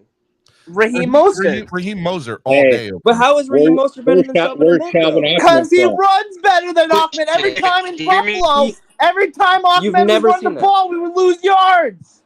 Hey, I got a question. Where's Salvin Ahmed That's from? one game. Hey, Steve, can you hear me? Yeah. Washington. Yeah, Dade County. No, he got cut by San Francisco. He got cut by San Francisco. Where did the Dolphins got from? They got it from San Francisco. You're breaking up, Dade. Go ahead again. Why did you bring up the other 2 running backs being from San Francisco is the reason why they get more carries than him? They do. They brought the reason why they get more. Yeah, but Salvin's from there too. McDaniel. You said they get more carries because they're from San Francisco. Salvin Ahmed is from San Francisco. So what are you saying? For one training camp, that does not count. And he got cut by McDaniel in the coaching staff. He was a rookie when they cut him. Let's be fair. I like Salvin Ahmed. I think he's a great guy off the field, and I think he has the Do I think he can be an every down running back? No, I'll be honest with you. Him and a chain will be deadly though. Him and a chain together will be deadly. He can fill in for an injured player for a week or two, and he can be a solid number 3 on most teams. And that's all you need Salvin Ahmed to be. Steven, let me ask you a question. Would you rather Raheem Mostert, Jeff Wilson, a chain, Salvin Ahmed, that your running back room, or would you rather Dalvin Cook, Salvin Ahmed, a chain, and Gaskin? I mean, Dalvin Cook all day. Exactly. That's where I'm going with it. I would much rather a Dalvin Cook with a Salvin Ahmed. That's comparing Dalvin Cook to Mostert. Salvin Ahmed is not anywhere near Mostert. He's way better than Mostert. No, he's not.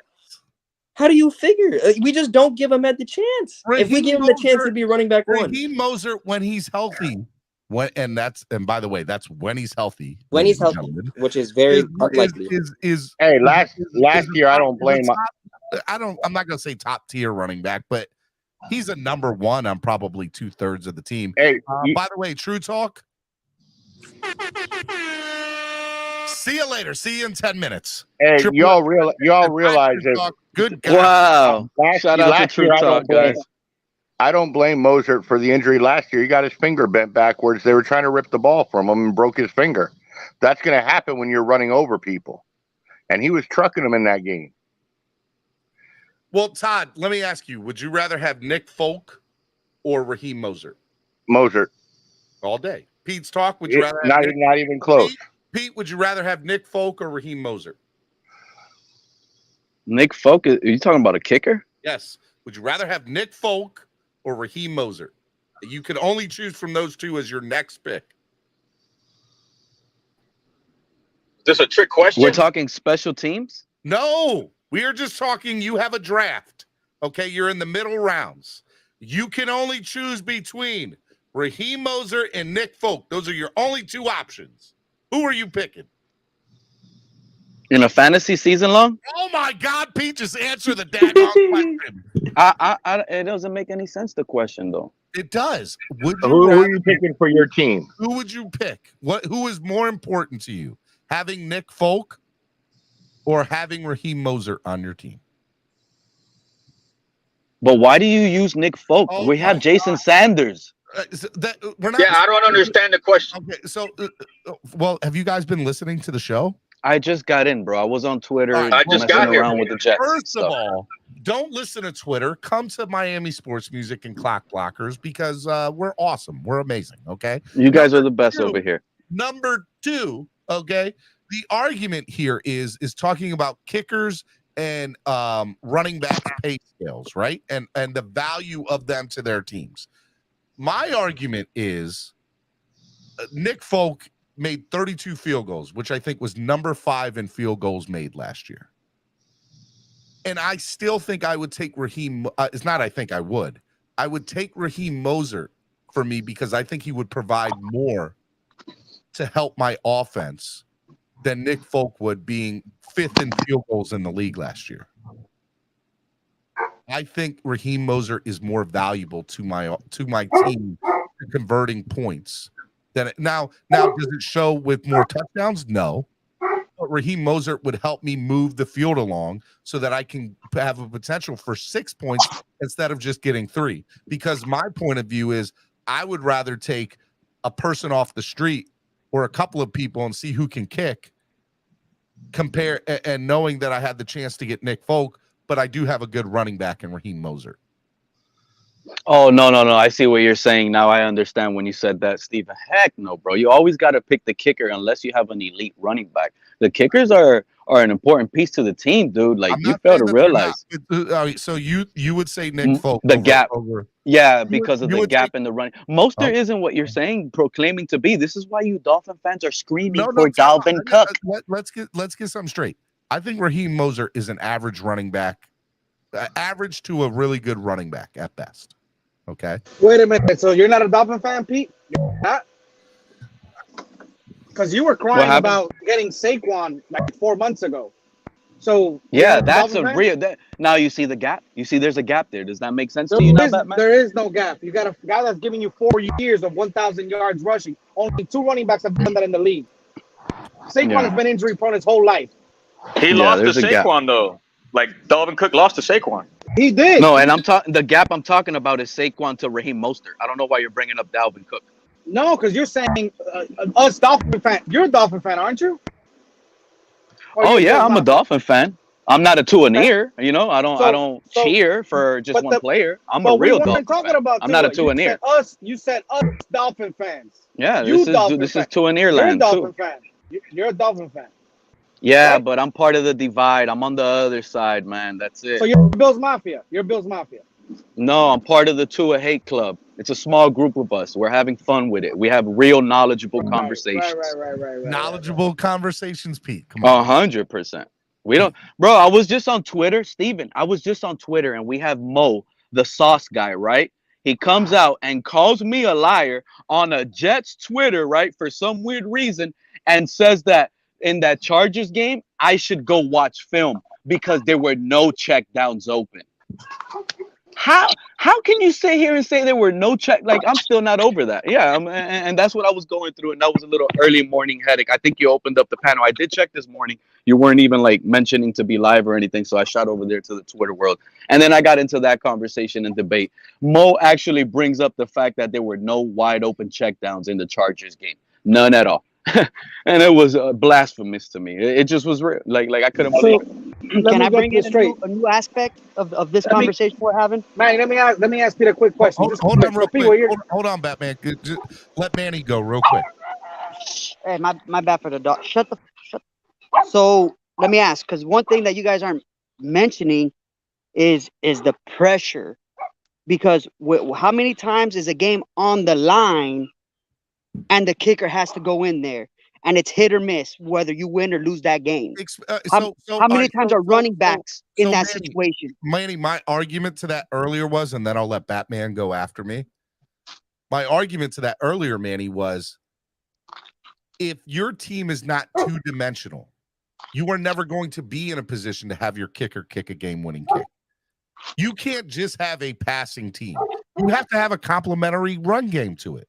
Point blank. It doesn't matter who the running back is. I mean, at the end of the day, that's football. You got to have an overall. You also need defense. So for me, the running back is more valuable than the kicker because without him, you never even get a chance to put a kicker in a game-winning situation kick.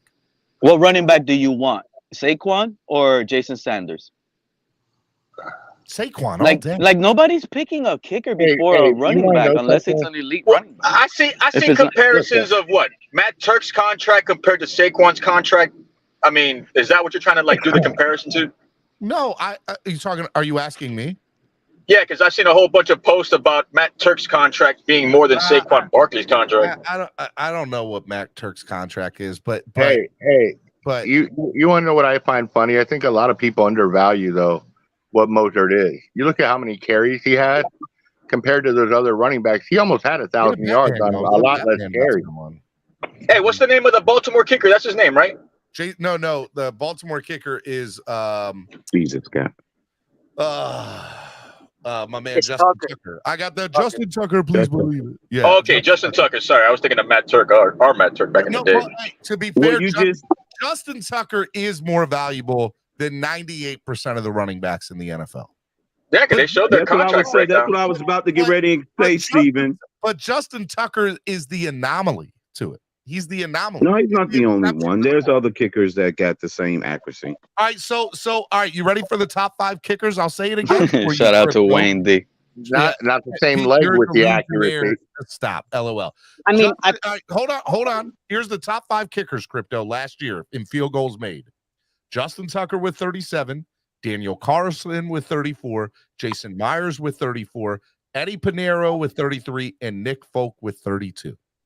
Those are your top 5 kickers in the league. And I'm sorry. For me, with the exception of Justin Tucker, I'm taking Raheem Mostert over any other one of those kickers. I am. Hey, what was Justin Tucker over 50 yards? 9 of 12. Money, bro. He was money. 9 of 12. 9 of 12. Yeah, that's a very high rate. He has the leg that none of the other kickers have, plus the accuracy. But I'll do you one better. Daniel Carlson, who made 3 less field goals, was 11 for 13. Steven, I got another. Hey, Steven. Who's more likely? That point you tried to make, Steven, you could Baltimore could be one-dimensional and still have the kicker be important because they was kind of one-dimensional. And anytime you cross the 50-yard line with them, you're a threat to score. You have a chance to get 3 points. That's true. Steven, I got another aspect. DDG says, "Why are you talking top 5 kickers when you're arguing? When the argument is average kicker versus average running back?" All right, let's go to the middle of the kickers. The middle of the kickers are Graham Gano, 29, Robbie Gould, 27, Jason Sanders, 26, Ryan Suckup, 30. That's still top 10 there. Yeah, so Mike Badgley, 24. So let me ask you guys this question. You put in, let's say, $10 million for a running back, right? Let's say who's more likely to get injured in a football game? That running back who's got a big commitment to the team financially, or your kicker who, no matter what, it's going to be part of that game. Could be you know what I mean? It could be a 3-point game. The running back is for multiple why would you dedicate so much he's money a running back and he's going into the line of scrimmage and he's getting hit, which is part of the reason that there's it is part of the reason, not the whole reason, but part of the reason that you have 4 or 5 running backs on your team, and part of the reason that the average career in the NFL is 2.5 to 3 years. And it's a huge reason why the coaches don't want to pay, put in so much money on one single player who honestly is the most likely to get hurt out of most of the positions. So timeout. We're talking about Dalvin Cook here, right? Dalvin Cook is top 5 running back. I thought we were talking about Mostert. All right, no, hold on. Let's talk about Dalvin Cook for a second. Dalvin Cook is what? Top 5, arguably. We'll say like top when he 10. died. Top 10 easily in the NFL. Top 5, arguably, right? Running back in the NFL. Yeah, arguably. Top 6. That's fair enough. Fair enough. We'll put him top 6. Fair enough. Okay, fair. All right. We're arguing as Dolphin fans on a lot of platforms over the last month and a half about this man getting paid more than $4.5 million. Meanwhile, the average kicker in the NFL is making half that too. Okay? We're talking about a $2.5 million difference between the average kicker in the NFL and one of the elite running backs. That's too close of a gap. That's disrespectful. I hear. Okay, I haven't heard that point. I haven't heard that point. No, and honestly, we've been saying it for weeks, Manny. 5, 6, yeah, but not. I didn't hear that today. And 5, 6 million. I'm saying we go get Dalvin Cook. That's a no brainer. By the way, the argument, Dalvin Cook is a no brainer. Manny, the argument isn't even should Dalvin getting paid for. The argument about the pay scale between kickers and running backs are, if I have a top 6 running back and I only need to pay him $2.5 million more than the average kicker of the NFL, there's something wrong with that math. There's something wrong with the value of how the NFL sees running backs. Part of the reason is correct, right? There's a revolving door of running backs. That is true. I'll give you that. Yes, there's 4 or 5 running backs to any one football team, and there's only one kicker to every football team. Yes, I'll give you that. I will also say that it is tough to give a kicker a long-term deal because, again, the average career is 3 years in the NFL for a player. But that doesn't mean during that 3-year span that kicker should make more than $2.5 million. He should. 100% should. And by the way, it's not even 2.5. It is the average is 1.8. Okay. If he made 2.5, it would be more. Okay, yeah, that's the one I saw. Yeah, that one. A few points out there. Let me get a few points out there. So number one, one, that's a horrible thing. I'm sorry, Manny. Go ahead. If we're talking about the average kicker versus the average running back, we can't compare the top 5 kicker. And that's what I just did. I brought Put that picture back up, Steven. Yeah, please put that picture back up, please. I feel Steven, like, I'm gonna tell you why. Now I look at this picture. Hold on, Manny. Go ahead. We saw that picture. While that picture goes, and you just let me get this out. Go. That's what I'm waiting for. We're talking about a top 5 kicker, which we don't have. I'll take the top 5 kicker. If we're talking about a top 5 kicker versus a top 5 running back, I'll take the top 5 kicker. If we're talking about the average running back versus an average kicker, we're not really talking. Wait, you just said you'll take a top 5 kicker over a top 5 running back? Yeah, because it's harder to get a top 5 kicker. I would much rather an average kicker over an average running back than a top 5 running back over an average. I mean, I'm not even talking about average running back to average kickers. That's not a conversation. Nobody wants to talk about that. This is why I don't believe in stats that people make up, Steven. That picture that you have up. Yeah. That picture that you have up, it's not necessarily true, bro. They're averaging the annual salary of hundreds of running backs here, right? And they're doing it compared to 32 kickers. Yep. I guarantee you, if you do the 32 starting running backs compared to the 32 starting kickers, it's not going to be close like that. Go ahead and do it your own self. That's what they're doing. And stats are misleading. You guys are That's a great point. Here, Lone Dolphin, look, you guys are forgetting one thing. I like that. Give me a second. Let me see. You guys talk. Let me see if I can look up. You guys are forgetting that running backs are way more easy to Let find me off the talk street to than you. kickers are. Hold on. Kickers are way harder to find off the street than running backs. You can find a running back and put him in. Top what? Top 30 what? Top 32 starting running backs and average the salary to those compared to the 32 kickers. 1, 2, 3, 4. 1, 2, 3. But some teams have double running backs in that top 32 spot, though. The number 1 on the depth chart. That's it. 32 versus 32. You're going to see the running back position in the NFL is way over those $2 million numbers. Here, Lone Dolphin, let me ask you a question. All right, hold on. All right. The 32nd biggest contract in the NFL for a running back is Eagles running back DeAndre Swift. All right?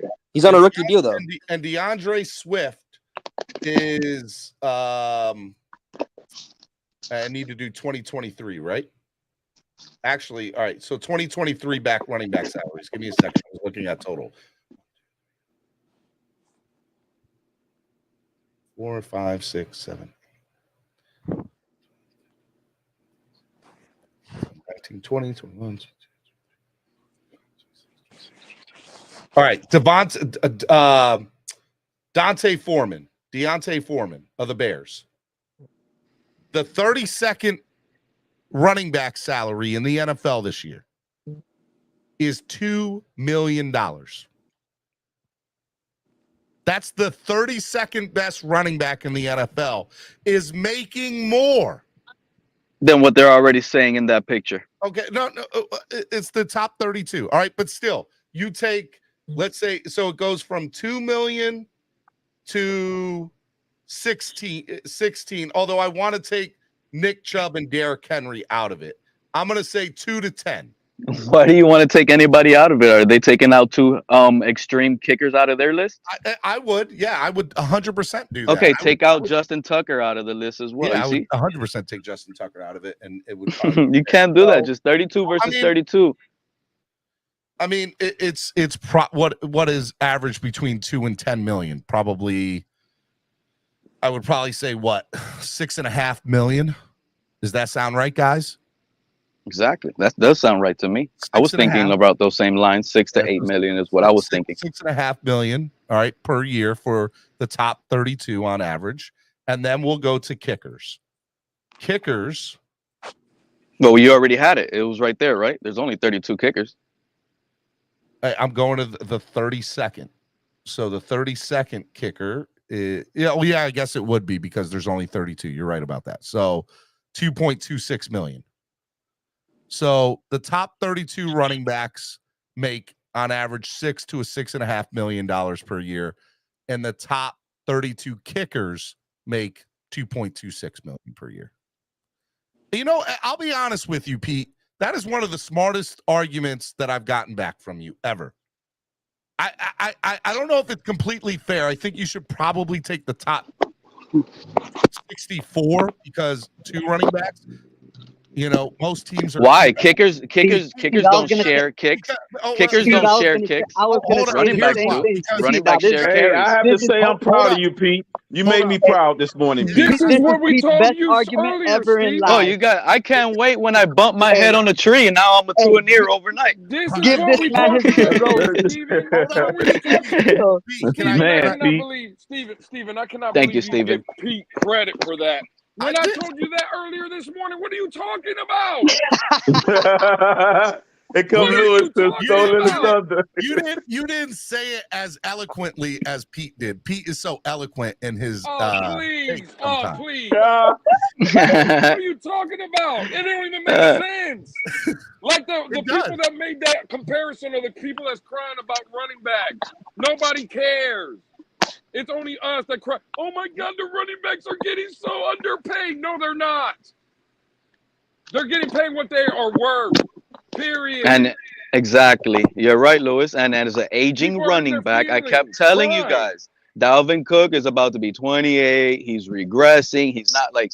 It's not because I'm hating on that, but his talent isn't going up. It's either gonna be where it's at or go down from here. Hold on. Let me get this one out real quick. Hold up, Manny. Give me a second. Okay, I've been trying to get this out. Give me a second.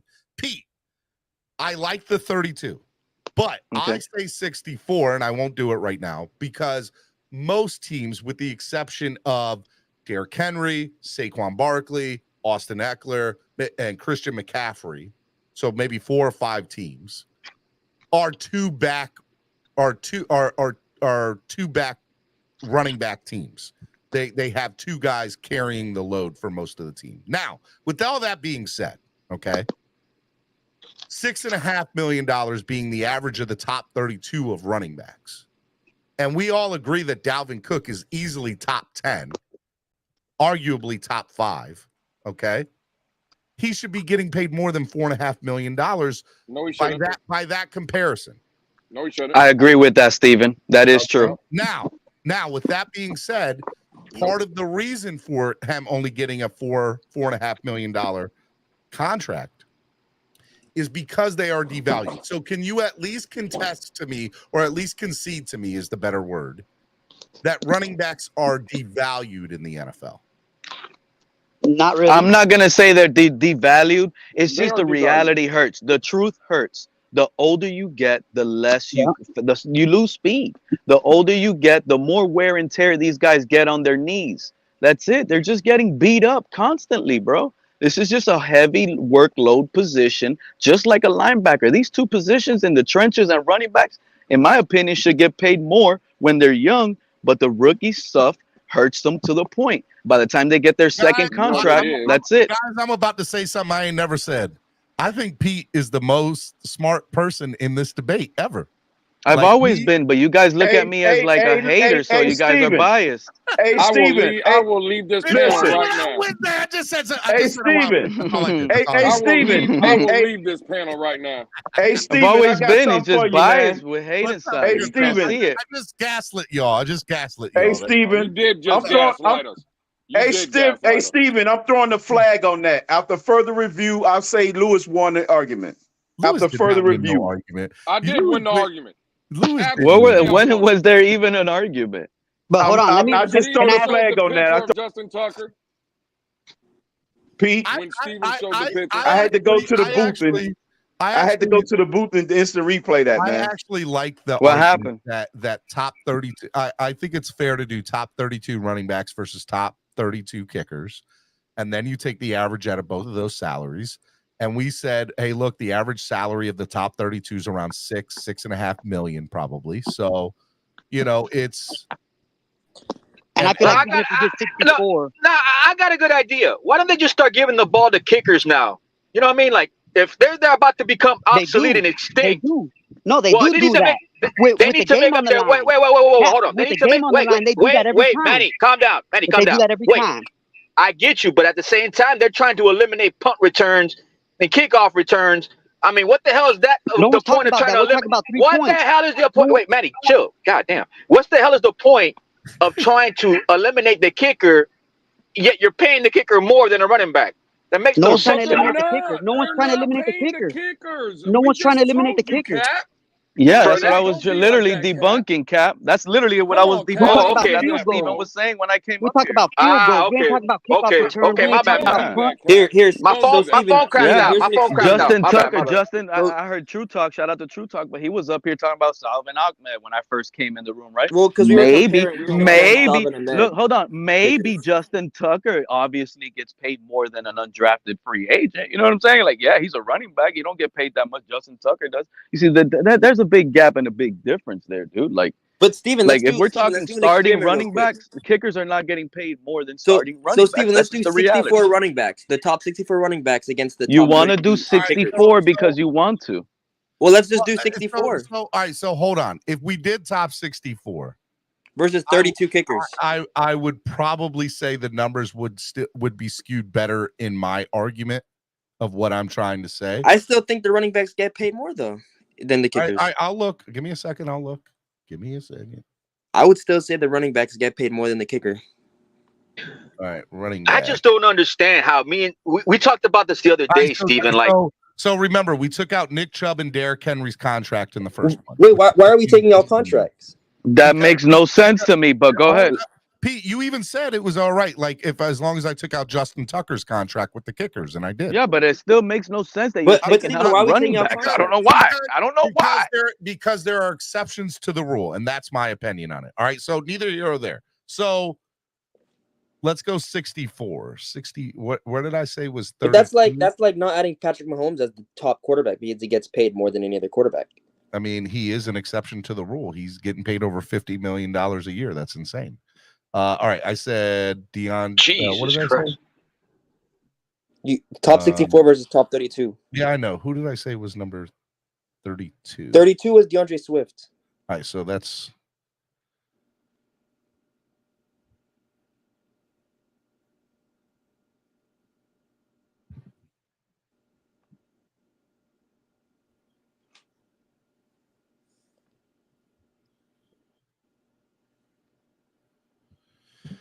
All right, I think it's looks like it's around Devon A-Chain at 988,000.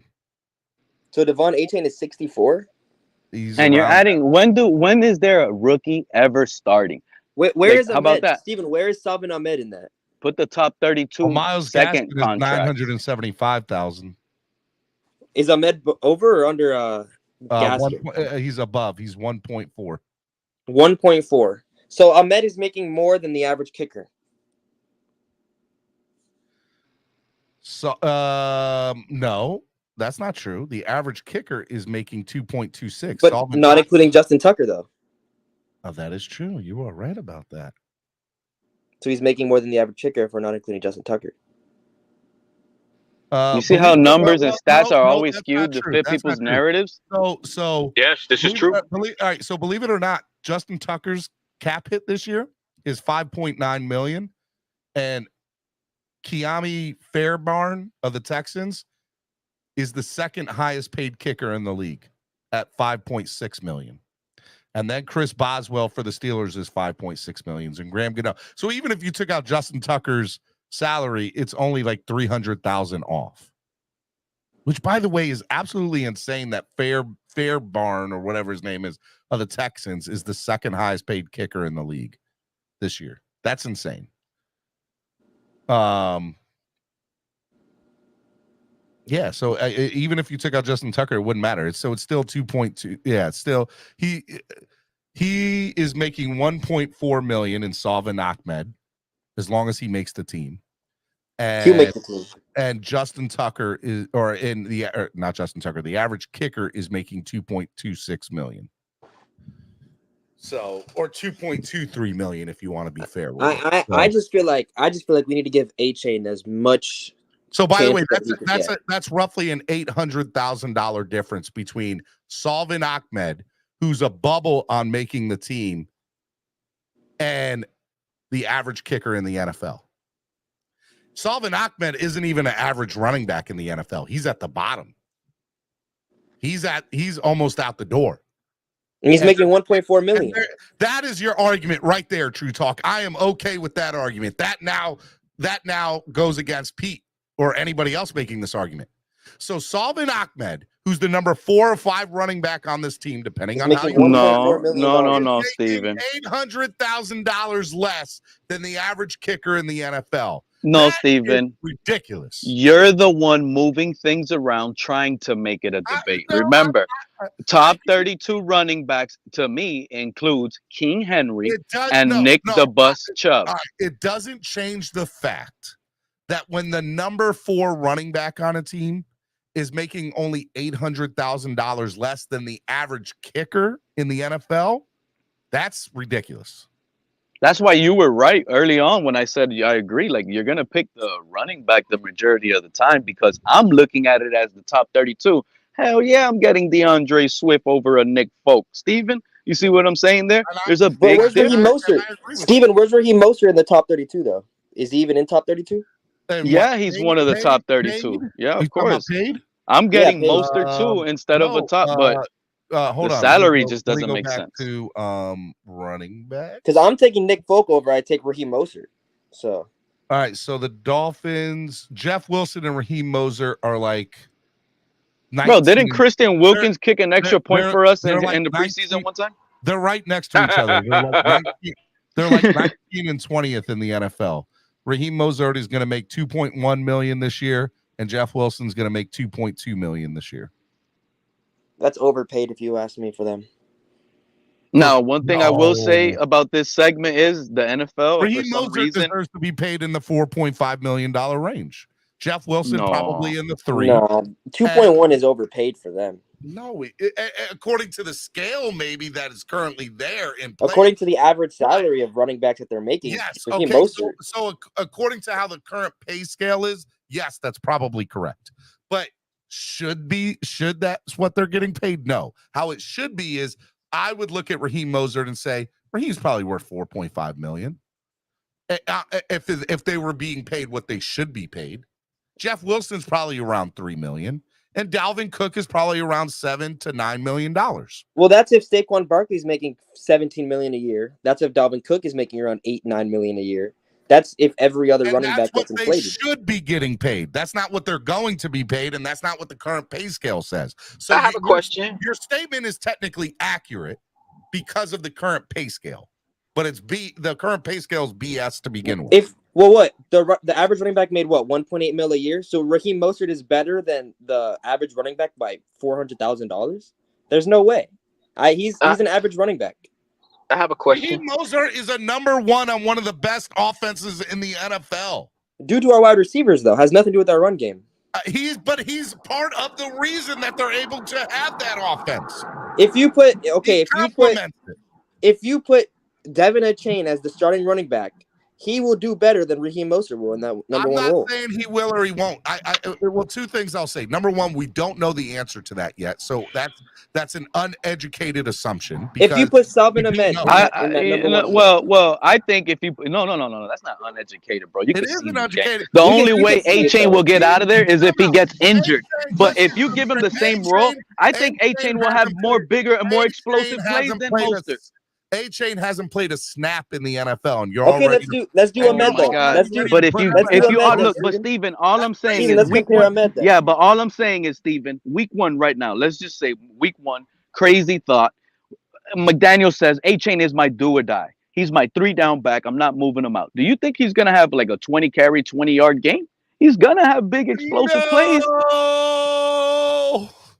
You see what I'm saying? He'll have yards. He'll have like a 20-yard game. Bro, you give that guy 20 touches, he's going to make something happen on a lot of those touches. Steven, and I think he will be able to do more than Mostert. Hold on, I just read some news by Tom Pelissaro, and I don't like it. What is it, Steven? Steven, don't tell me it's the Patriots signing. Keep your composure, Cook. Steven. Keep your composure, damn it. What is it? Don't tell me. Just please tell me the Patriots signed Dalvin Cook already, please. Say it. Say it.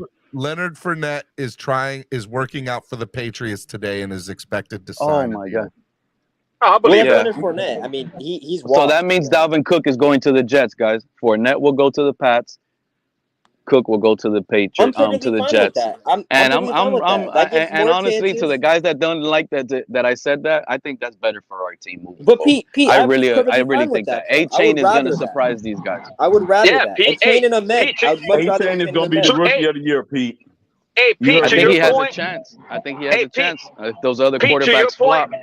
He's going to be rookie of the year. A-Chain, you heard it here first. Pete, I would rather that though. I would much rather Crypto, that. Pete. Hey, did you guys think Jonathan Taylor was going to be Jonathan Taylor before he was Jonathan Taylor? No. Yes, I like Jonathan Taylor. Yeah. Jonathan and Taylor now Cap, when everybody was talking, came out of the woodwork. Like I had no idea that he. Chris Johnson. No, during the draft process, everybody was loving Jonathan Taylor. And I was the one saying I like DeAndre Swift over Jonathan Taylor. That's the only thing I was saying. Yeah, I remember you did tell me that. Fantasy-wise, yeah, I remember. Mm-hmm. I'm so upset about the Leonard Fournette going to New England. But Steven, why does that make you upset? It's not a done deal yet, but man. But Steven, let me ask you a question. Would you rather Leonard Fournette be taking a Leonard Fournette is? Remember? I think Leonard Fournette is.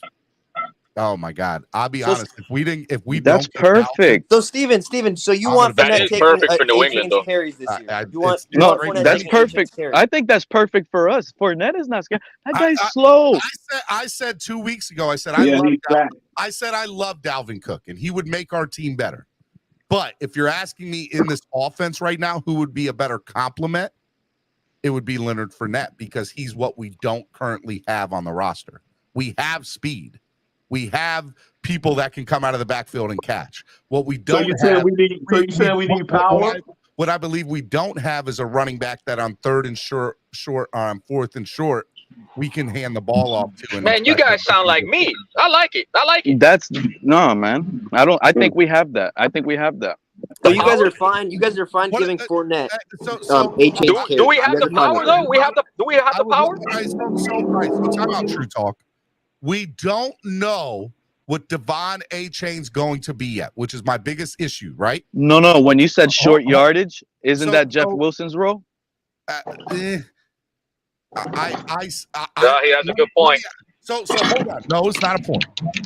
Yeah. If defense is on fourth and short, most defenses, not all of them, and understanding the weapons that we have on the outside, but most defenses, what are they doing? They're stacking 8 in the box, and they're going to be blitzing, and they're going to be bringing the rain. So, so you got to think there's one of two plays there. You either play how they're playing it, and you just and it's our best versus your best, and that means I'm taking my running back, and I'm going to go for this 1.5 or 1 yard, whether it's on 3rd and 4th. I don't think Jeff Wilson's going to win that battle against most of these defensive lines. Ahmed will. Yeah, but if you blitz 8. Yeah, but if you blitz 8 and your offensive line picks it up and you just get a little small crease gap, you're gone. Touchdown. I mean that's true too, right? We have the tools. We have the tools to be able to fight that, right? With Braxton Berrios, with Tyreek Hill, with Jalen Waddle. But now I'm expecting Tua within 2 seconds to release the ball and him to be spot on and ready to bust it out. And that has happened. That did happen last year, but I can't expect that to happen every time because teams eventually are going to be waiting for that. So Leonard Fournette, in my opinion, is the perfect complement to us because he would allow us to be able to teams would at least have to respect the running back option there on that particular situation. So Steven, let me ask you a question. Would you rather Dalvin Cook or Leonard Fournette? But Dalvin Cook costs more money. How much more money are you talking about? Hold on. I'm going to answer it, and you're not going to like the way I answer it, but Dalvin Cook is the better talent. But if you're asking me who I would rather the Dolphins sign, I would say Fournette. I would rather have Leonard. So it's like you're settling. So you're just settling for less. That's a statement. Fournette, so you just settle for less. Jeff Wilson, just because. A-Chain. That's a statement. That's a statement. You just settled for less. You said for the more talented guy is Cook, but I would just go with Fournette just because I want to just go with Fournette, even though I know that Cook is more talented. Leonard Fournette fits better. That's a bold take. That's a bold take. Aren't you the guy that 2 weeks ago tried to tell me and everybody that listens to this show that Dalvin Cook, the only way he's effective is if he gets the ball 25 times a game? And the Dolphins aren't giving him the ball 25 times a game. They're not doing that. Well, Steven, what happens when Fournette lies in that same category as well, with lesser speed and lesser talent? Shut up with that. That is such a false that Sony Michel is like us signing Sony. I mean, that was like us signing Sony Michel for that short yardage thing. It's the same thing as Fournette. It's not going to work. That's not our offense. But it's like, but look, it's like a Garrett Blunt for them. But then what happens? What happens when Dalvin Cook gets like 25 carries one game and Tyreek Hill gets mad because he can't get the yards that he wants to get in that game when he's open running down the field? That's exactly what's going to happen. So in my opinion, I mean, I think we should just stick with our running back room right now. Just stick with it. I mean, it is what it is. There's no reason to overpay for a Dalvin Cook, and there's no reason to get a Leonard Fournette. Just stick with it. You stick with it because of the upside you have in your third rounder, A-Chain. Just don't be afraid to play him. Let's not use him like how we did Kenyon Drake early on. See what I'm saying? And just let him out and make plays now. A couple things. Hold on. Number one, the Sony Michel comparison is a horrible comparison because Leonard Fournette is way and above better than Sony Michel ever could even hope to be. That's one. Number two, Leonard Fournette has won a Super Bowl, has been on Super Bowl rosters, and is very effective in short line and pass blocking situations. What does Tua Tagovailoa need to make sure he's effective? Good pass blockers. And I'm telling you right now, having Leonard Fournette in the backfield is somebody who could be very effective in multiple situations, from pass blocking in the backfield, from short line and goal situations, and also catching the ball out of the backfield. He is a quote unquote triple threat at running back. Now I can admit Dalvin Cook is one of the best running backs in the league. But the question to me by True Talk was, who would I rather the Dolphins go get? I would rather them go get Leonard Fournette. I think he would make this team better than Dalvin Cook would because he would fit into the offense better. Now, I believe Dalvin can make this team really good, and I'd be very excited to have him. And I think we would find ways to work him into what we currently have. But Steven, you're being a hypocrite, Steven. But why do we need running backs, though? Why do we need running backs? How, Crypto? How am I being 30 days ago, you was telling us all the ins and outs on how nobody other than Dalvin Cook would be our best option. Now that Dalvin Cook is slipping through our grasp, you change your tone. So to be fair, why do we need a running back? What I said was 30 days ago, I think it's a lock that Dalvin Cook's a Miami Dolphin, and he's a top 5 running back in the NFL, and any team would be lucky to have him. 30 days later, fast forward, here's what I'm saying now. I am not confident that the Dolphins are going to sign him. He's probably a top 7 or top 8 running back in the league after further looking into the numbers. And he would make our team better, which is the same exact thing that I was saying 30 days ago. But 30 days ago, I'd never thought about Leonard Fournette as the option. Now I'm looking at it and saying, Leonard Fournette cost $2.5 million. Leonard Fournette's been in a Super Bowl and won a Super Bowl before. Leonard Fournette is something that we currently don't have on our roster, where Devon Achane has the potential to be a Dalvin Cook type running back. I'm not saying he's going to be. I'm not saying he is. I'm saying he has that potential. And by the way, this is an offense that's based on speed. Dalvin Cook is an aging running back. Not that Leonard Fournette is not, but Leonard Fournette would only, and I also, I'm not saying I agree with Pete, but I can hear Pete's argument of the only way Dalvin Cook would be effective is if he touches the ball 25 times a game. You're never going to get that argument out of Leonard Fournette. He only needs to touch the ball 10 to 15 times a game, and that's 15 is a lot for him. You don't need that. But why do we need a running back? Achane gives you that same explosiveness, Steven. And by the way, that's true. The ceiling is there, crypto, for Devon Achane. But my argument to True Talk about Achane is the unknown. We do not know if his game will translate from college to the pros. All we have to go on is speed. That's it. And he's got speed. He's the second. He's the second fastest guy in the backfield. But Steven, why do we need a running back though? If we just drafted one in the 3rd round. Say what? Why do we need a running back? Like, why are we using this money on a running back? We really don't. That's a high draft pick on a running back.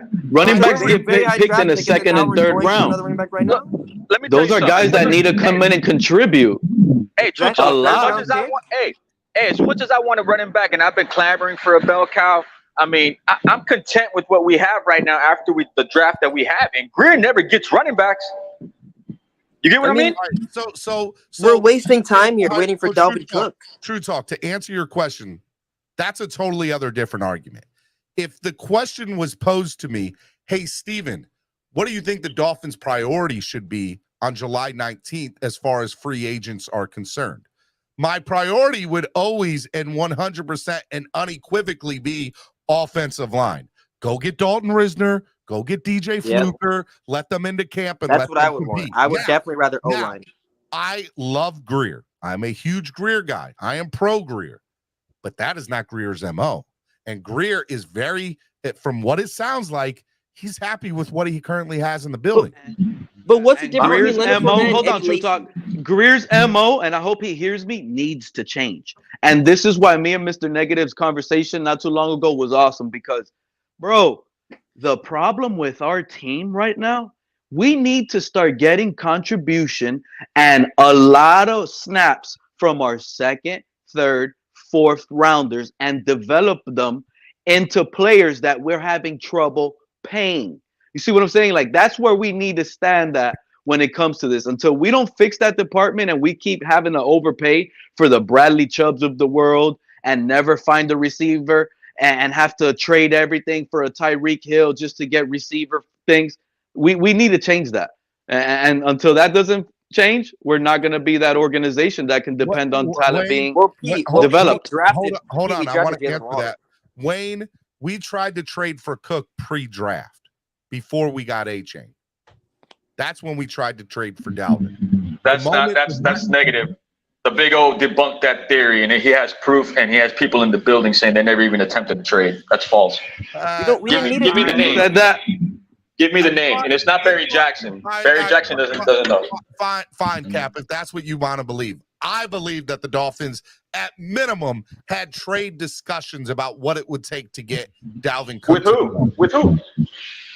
It doesn't matter. I believe that those conversations. It kind of does. If you're saying we traded with somebody, I'd like to know who it was. When there's smoke, there's fire, and there was enough smoke and also confirmation that they had those conversations. I told y'all all season. Somebody else says different, that's fine. I don't have those sources. I am not sure, and I'm not going to sit here and say that they're lying. I'm just telling you what I believe. I believe that the Dolphins had conversations. If we were to get a running back, why didn't we get DeAndre Hopkins as a wide receiver and just spend that money on him? Because we have Jalen Waddle and Tyreek Hill, but we have Raheem Mostert. There's no reason to pay 14. There's no reason to pay $14 million on a number 3. When, by the way, I'm going to be perfectly honest with you, and here's another hot take for you on Wednesday. I think Chosen Anderson can be just as effective as the number 3 as DeAndre Hopkins could be as the number 3 in this offense. Oh no, Chosen Anderson to me is a camp body, guys. I mean, we'll wait and see. Way better. He's making the team as the number 3. Mark my words.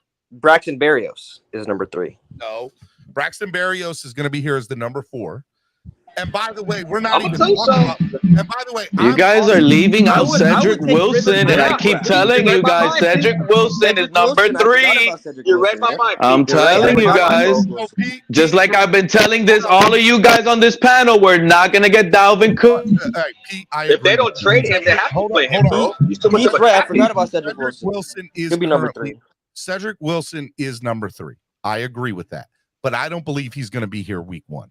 So I think Chosen Anderson will be the number 3 when it's all said and done. But why didn't we? So you're saying another team's receiver is going to go down and they're going to trade him for us? Yeah, I think Cedric's going to be gone by week 1. I'm very confident. But Steve, trade. Yeah, I could see, like, let's say Amari Cooper goes down in Cleveland. We'll trade Cedric Wilson to the Browns. Let me retract that statement. I'm not confident that it will get completed, but I'm confident that the Dolphins are going to be pushing for it all preseason to seeing if they can get him out the door. Oh, yeah. Hey, you know what? And it's going to start the first preseason versus Atlanta when Skyler uses him. I can't wait because Cedric versus those backup cornerbacks, he's going to do them in. He's going to eat them alive. And Skyler's going to be looking like a rookie phenom like he should. I can't wait. You said it right there. Backup cornerback. You said it right there. Yeah. So what? Eric Ezukama and Cedric Wilson will have amazing preseasons this year. 100%. 100%. I can't wait for it. It's going to be beautiful. Against backups. A-Chain will be rookie of the year, Stephen. I'm going to predict we're going to be the highest scoring offense in the preseason. You heard me here. We're going to have the highest scoring offense in the preseason. I'm telling you right now. I'm telling you now, A-Chain rookie of the year. By the way, I'm not saying, let me just throw this out there. I'm not saying that Chosen Anderson is better than DeAndre Hopkins. I am merely saying that DeAndre Hopkins would never get a chance in this offense to show what he can truly prove.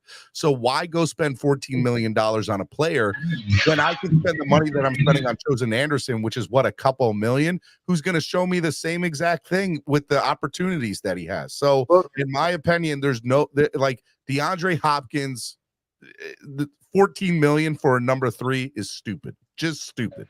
But we're talking about getting a running back though. How is getting a running back not stupid? Because we have a running back by committee, and our number 1 running back is. But we just wasted a 3rd round pick on a running back.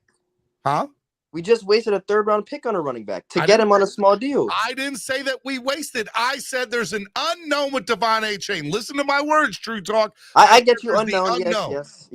Why is I he, agree with that. Why is he not? Why wasn't he a 1st round pick? Why wasn't he a 2nd round pick? Because teams do not know if his speed will be able to translate to the pro game. He's also small. He's also small. Exactly. I mean, I agree with that, but you don't waste a 3rd round pick. Said Steven is right. Chosen has a similar body type as D-Hop, and we are trying to. That's what I'm saying.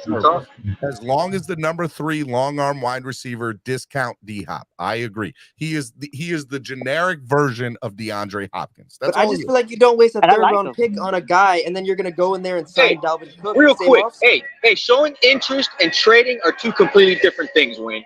Give me the facts. Give me the facts like you like to hear. What are we paying? So Cap, do you not? All right. So you think that the Dolphins didn't have at minimum a conversation about what it would cost to go get Dalvin Cook to the Dolphins? Yeah, and that's it. Everybody else in this fan base blows it up. You don't think that they had a conversation about what a trade would look like? Yes. No, they definitely had a conversation. They had a conversation, but I don't think a trade was on the table. That's all I've ever said. Why are we putting so much faith in conversations? Can I ask Pete a question? Yes, go ahead. Go ahead and ask Pete a question. And I'm surprised we're having a conversation with Minnesota. Flores is there. So, is it safe to say to get a top 5 player at an average player price for that position, you wouldn't jump on that. And I'm not talking just running back, just any position in general. No, look, Manny, my thing is the NFL is trying to make us look like the low ball right now with the running back market. Chris Greer, to his credit, is not biting on it, bro, because they're making us look like the bad guy. You wait till somebody else hypes up the price on these running backs that have tags on them. Okay, but that's a yes, right? That's a no-brainer for any other position. Exactly. You have to put out a low number, and then once that market gets fluctuated, then you can come back with maybe a 7 if Minnesota's playing with 7. Throwing 7.5, throwing some jet skis. You're good to go. In the background, turn it off. I'm gonna get flagged. Turn off the music. It's got elevator music in the background. No, it was not elevator music. It was definitely, I can't remember the name. All right,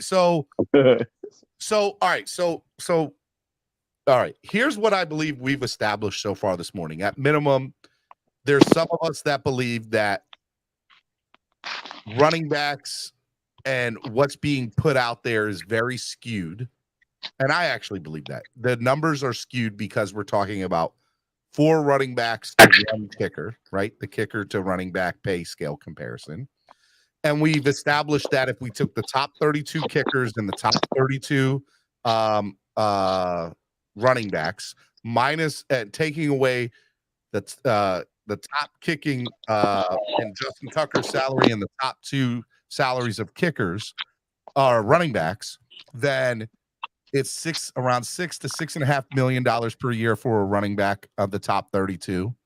And we obviously know that it's 2.26 or whatever for the kicker. So that's where the salary comparison conversation kind of starts. But we've also established that Salvin Ahmed, who is the number 4 running back here in Miami, maybe the number 5, depending on who you talk to, that he only makes $800,000 less than the average kicker in the NFL. So I think we all agree that running backs are undervalued, but the numbers that are being thrown out there are very skewed and leaning towards one side of the argument.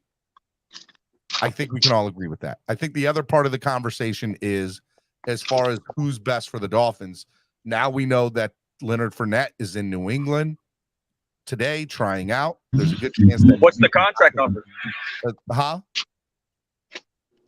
Leonard Fournette's probably, I would bet that Bill Belichick and the Patriots are going to do everything they can to not let him walk out the door with a contract. And that would mean that the Dalvin Cook situation probably will get resolved sooner rather than later. Whether that means he's a Miami Dolphin or not, I don't know. But I think that, Dalvin Cook, if we don't get Leonard Fournette, which it doesn't look like that's going to be the case, and he ends up going to New England, it's not like I'm going to be scared of New England, but I'll be very unhappy if the Patriots get Leonard Fournette. It will further make me want Dalvin Cook even more. What's the difference between Leonard Fournette and Eddie Lacy, though?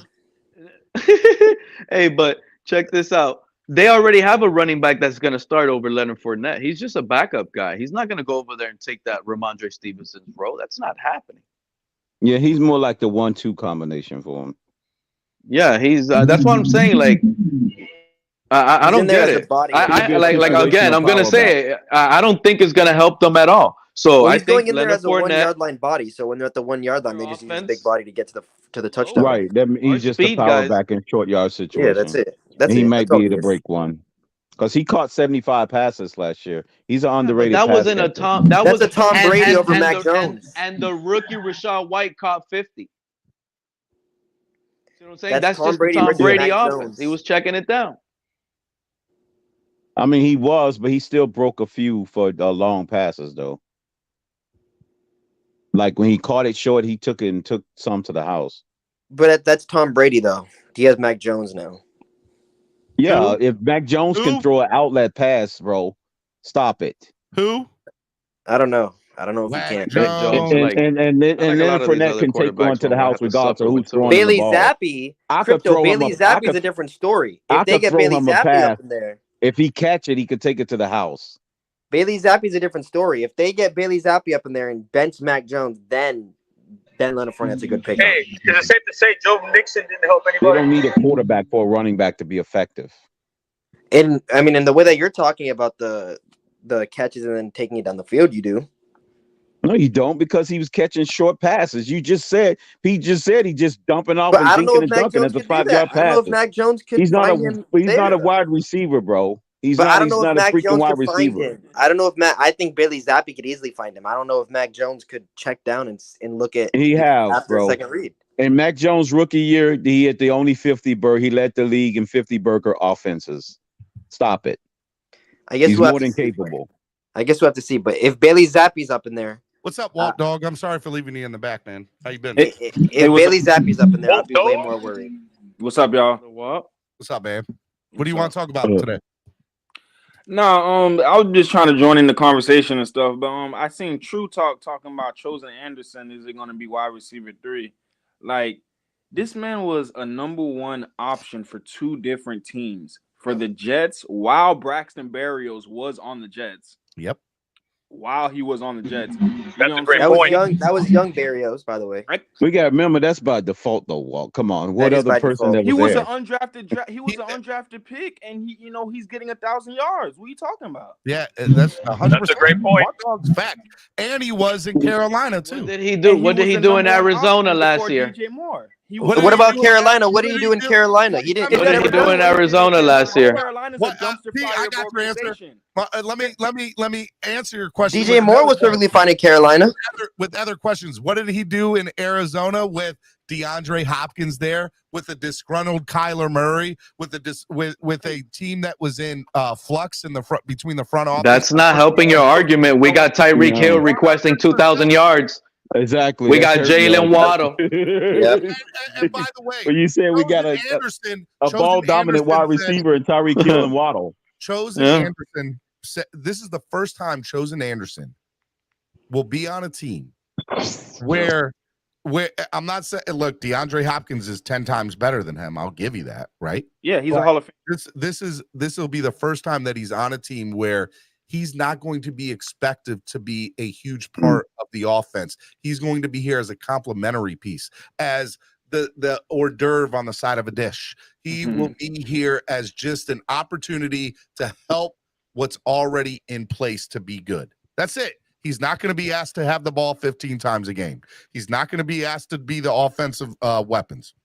He's going to be here to provide an opportunity that when Tyreek Hill and Jalen Waddle are being double teamed or they're playing certain coverage, that Chosen will be the third option for Tua, and they are going to overlook him, and they're going to be like, well, do I want to get beat by Chosen Anderson or do I want to get beat by Tyreek Hill? And let me tell you something, Chosen can beat you too.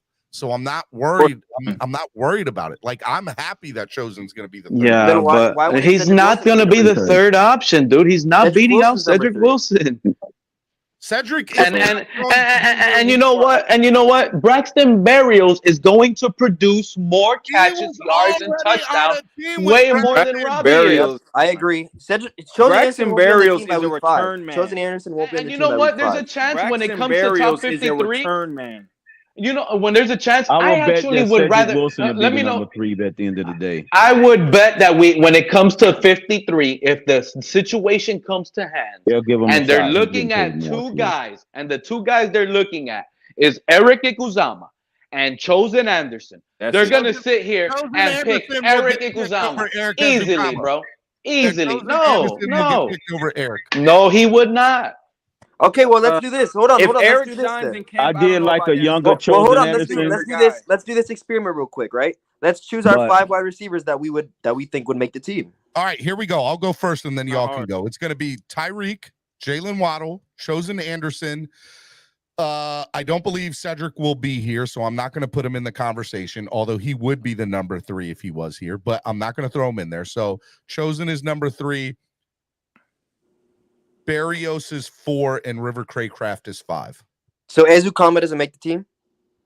Eric might make the team, but he's not going to be like, he'll be at the end of the bench and he'll be lucky to see 1 or 2 snaps. Okay. Now, all right, let me go. So I think it's Tyreek Hill would be number 1. I think it'll be Jalen Waddle number 2, Cedric Wilson number 3, Braxton Berrios number 4, and Eric Ezukama number 5. Last year, when we cut the 53, by the way, we only kept 5. I agree with everything True Talk just said, but we're honestly going to change it up this year and keep 6 because I think River Craycraft. I think River Craycraft. No, actually, the 6 I was going to say is River Craycraft. That's who I think. Robbie is not making this 53-man roster. Chosen will be Book 6. it, bro. If we get 6, Chosen will be 6. We're keeping 6, and that 6 is gonna end up being River Craycraft. I know. It'll be Chosen. You nailed it with the top 5. Craycraft? You nailed it with the top 5. True Talk. That's what it was for sure. And number 6, when it comes to the last decision, they're gonna have to pick maybe one less outside linebacker somewhere to keep River Craycraft. Well, what about this? What about if number 6 is Braylon Sanders? Braylon Sanders, what if he turns heads? Braylon Sanders is cut, bro. He's camp body. He's a practice squad guy. Yeah, we got a lot of receivers. I don't know.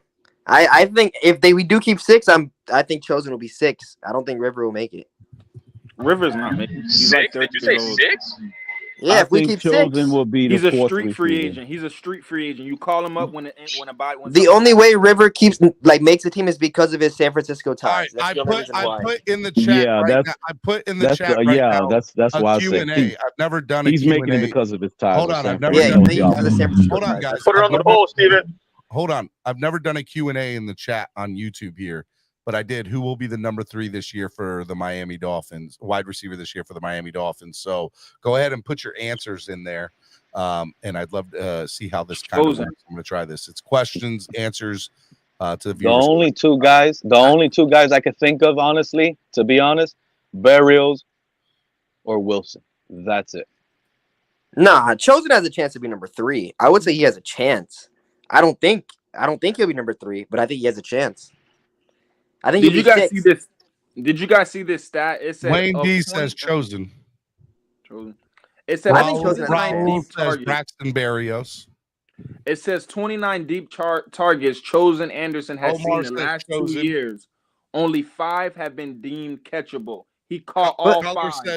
But we have Tyreek Hill and Jalen Waddle already going deep. So what's the point of having Chosen also going deep? They're gonna move them all throughout the formations. They're all going to be going inside the slot, outside, everything. It's going to be those 3 guys. Chosen, what's that guy? The kick returner guy, the Braxton Berrios guy. Braxton Berrios, he was signed to man down one of the return duties. That's your number 1 priority. Man down one of those return duties, and then that's when we can look for some, spots on offense. Wilson, but exactly, Ritter. We need him to man down one of the punt return, the kick return duties. That's his job. Also, I agree with that. Cedric Wilson is actually Tyreek Hill's boy. Like, they hang out and all that stuff. So Tyreek Hill's going to be rooting for Cedric Wilson. I agree. Cedric Wilson can be on the team, but guess what? He has guaranteed money, so they'll keep him on the team, but they'll just have him inactive.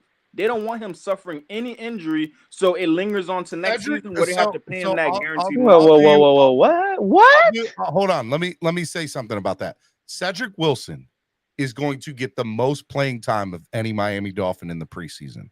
And they are going to trot him out and put on a dog and pony show for him so that the rest of the NFL can see. I agree with that. Receiver. Hey, Steven, you think Tua's going to play preseason? You think Tua's going to play preseason? Tua will play 2. Tua will play week 3. He'll play week 3. Tua will play 2 to 3 drives in the preseason. That'll be it. On week 3. Didn't he do that last season? Last preseason? Yeah, he played. I think the most he played was a quarter. I remember last preseason he threw that first ball like deep to Tyreek. I'll do you one better. Over under 5 drives for Tua this preseason. Under crazy. Over. I got over. Crazy under. I think under. I think you'll go a whole quarter or a whole half. I mean, I think you'll go a whole half. A whole half? What is he fighting for? I don't like the Q&A thing on the thing. I won't do the Q&A thing anymore. Didn't work out. Why? Because everybody's picking Wilson? No. Only 5 people answered in the thing, and then everybody answered in the chat. So I don't know why it's different. So that's all. Oh, I got you. Well, look, last year again. So all of you guys actually think up here we're keeping 6 wide receivers. Last year we kept 5 tight ends. That means we're going to keep 6 receivers and 4 tight ends moving forward. That's the only thing I could see. Unless you guys see any other positions. The New York Jets are waiving former 2nd-round pick wide receiver Denzel Mims. Yeah. Oh, they're making cap space. We should get Denzel Mims. Oh yeah, they're making cap space. There goes Dalvin Cook. Miami guys. doesn't need more wide receivers. There goes Dalvin Cook, and remember, he's going to a contender. Well, I think that's more of Corey Davis, where they have to re-sign him.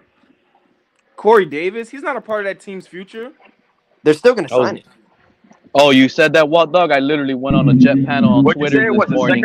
I told them exactly what are you guys doing with Corey Davis, and they all sounded, oh, Corey Davis is going to have a big year. He's going to play a lot for us. Aaron Rodgers has a plethora. Oh, Corey Davis is one of the best blocking receivers. Let me tell you something. They're not creating dead cap space. You know how much they saved by waiving Denzel Mims or cutting him? $377,000. That's it. That's bonus money. That's bonus money. That's not bonus money for Dalvin. That's bonus money for Dalvin Cook. Get out of here. No, they're Mims not. was already on the outside looking in. They are waiving him because if they don't, his cap hit this year would be $1.7 million. Where if they just release him, he'll be $377,000. So that's easy. That's workout money. That's what you do. Create it somehow. Denzel Mims was not going to make the roster either way. He's another chosen Anderson. We need Denzel Mims. If I'm being honest, I would get him Denzel Mims. Denzel Mims is a nobody. Now hold on. If the cap hit with him there is 1.7, and their dead cap if they release him is $377,000, then maybe you're right. Maybe they are creating cap space because that would be what, 1.4 million they would create in cap space, and that's enough. That's enough to get Dalvin Cook. That's what I'm saying. You say he's a second round pick, right? That's enough. That's enough to get Dalvin Cook if you add us the money that they have right now. Second round pick in 2020. Yeah, 1.4 million is what they would save by releasing. But why do the Jets want Dalvin Cook? I mean, they already have good running backs. I don't know why they want. They don't need a running back. I don't understand. I don't understand. ACLs take 2 years to recover fully, man. You can't trust Breece Hall with holding the load all the time. Cap, where are you at? They still have Michael Carter, and they just drafted a 4th round running back. My bad, bro. I'm at the fit. This year, they drafted a 4th round running back. I don't understand why they want Dalvin Cook. They're in our exact predicament. Exactly. So why do they need him? So Cook is coming to Miami. I hope Cook doesn't come to Miami. Color said I would take Mims over Chosen. Really? Color's right. 100% I would. Really? I don't know enough. I'll be honest with you. I don't know enough about Mims to make that. Mims is a big blocking wide receiver. He can block. He's big. Steven, listen to me and don't listen to those guys. I'll take Eric Ikuzama over Denzel Mims. Any day of the week. Color any day of the week. Why do you like Mims over Chosen, Color? If I remember correctly, I think Mims is a fairly big body receiver. He's a big body, tall guy, and can muscle a lot of people out. You know, he's a good 50-50 guy. I'm not saying that's what we need, but that's kind of the only thing we ain't got. He played 44% of the snaps last year and had 357 receiving yards and no touchdowns. He's definitely not a one or a two. Steven, he had Zach Wilson throwing to him. You got to look at that too. And that's the thing too. Garrett Wilson won Offensive Rookie of the Year. He's been with the Jets. I think he's been with the Jets from the beginning. I think they drafted him when they got Darnold, didn't they? Well, yeah. So he was 20. Yeah, he was a 2nd round draft pick. He's been in the league 3 years, going into his 4th year. Right. Yep. I mean, 25. He'll be 26 in October. He's got it. I mean, I don't know. You're looking at. I don't know. You're looking at two of the same types of guys with different body types and skill sets, basically. So it's just a matter of choice. I don't know if I would take Mims over Chosen. We missed it on DeAndre Hopkins. We need somebody. Miami doesn't need a premier receiver like him. Yeah, we don't need to waste. We know who our 6 are, and he's not better than none of our 6. It was just a flippant statement. I'm not going to stand. I'll take River Craycraft over Mims. If I had the choice and everything, I would probably just take Mims over too. Well, Pete, that goes to somebody else's point. River Craycraft is McDaniel's boy. Hence why I think River Craycraft. That's why he's the 6th receiver. He's also a good blocker. He is. River Craycraft is going to be route runner. the number 5, maybe even an opportunity to be the number 4. Everybody thinks Berrios is going to come in here and make this big. Yeah, good take. Wow, I never thought of that. Berrios needs to prove that his eyes are better than Craycraft's, because Craycraft's doesn't drop and many his balls. hands, and his hands. That's what I mean. That's what I mean. He's a That's what I mean. Okay. Berrios is here for one reason and one reason only, and that is to improve upon the kick and punt return game. That is it. That's the third downs, right? Short third downs. Well, he can take a pretty hard hit across the middle too. I mean, a little third and 4, third and 5, a short third down yardage. Well, I think that Berrios, look, everybody makes the comparison for 3 reasons. Number 1, they make the comparison to Wes Welker because he's white. They make the comparison to Wes Welker because he's the same size. Oh, because it's because he's white. It's because he can take a hard hit across the middle. And he's small, Steven. And they make the comparison to Wes Welker because Wes Welker is his wide receiver coach now, right? And so everybody thinks, oh, if Wes Welker's there, maybe he can make. Yeah, but that's who you're gonna compare him to. There's nothing wrong with that. I'm telling you, Berrios is. But I look at Berrios as Berrios is a hurricane, first of all, so he's always going to be better than Craycraft. It doesn't matter as much as I like Craycraft. Okay, but the thing about Berrios is he kind of, I see him as a guy that's almost identical to Craycraft, except he can take a hit across the middle. Like, I don't know if Craycraft can or not. He's never been hit hard. You know what I mean? But Craycraft, Berrios can take a hard hit across the middle. You know what I mean? Like a Welker. I'll say, I think the Dolphins like the upside of what could be for him on the offensive side. But we've had one of the worst special teams the last 2 years, and we need to improve. Oh, of course, he brings that to the table. Berrios, that's why he's here. Significantly improves that. I look at it like if they can get him to outperform Craycraft in camp at the wide receiver duty, then it's only a bonus. We're basically, grabbing 2 birds with 1 stone, and we can open up a roster slot because of it. You know what I mean? Yeah. Possibly 2 roster slots because of it. And so that's why I corrected my statement earlier that I said, oh, it's a foregone conclusion that Cedric will be gone.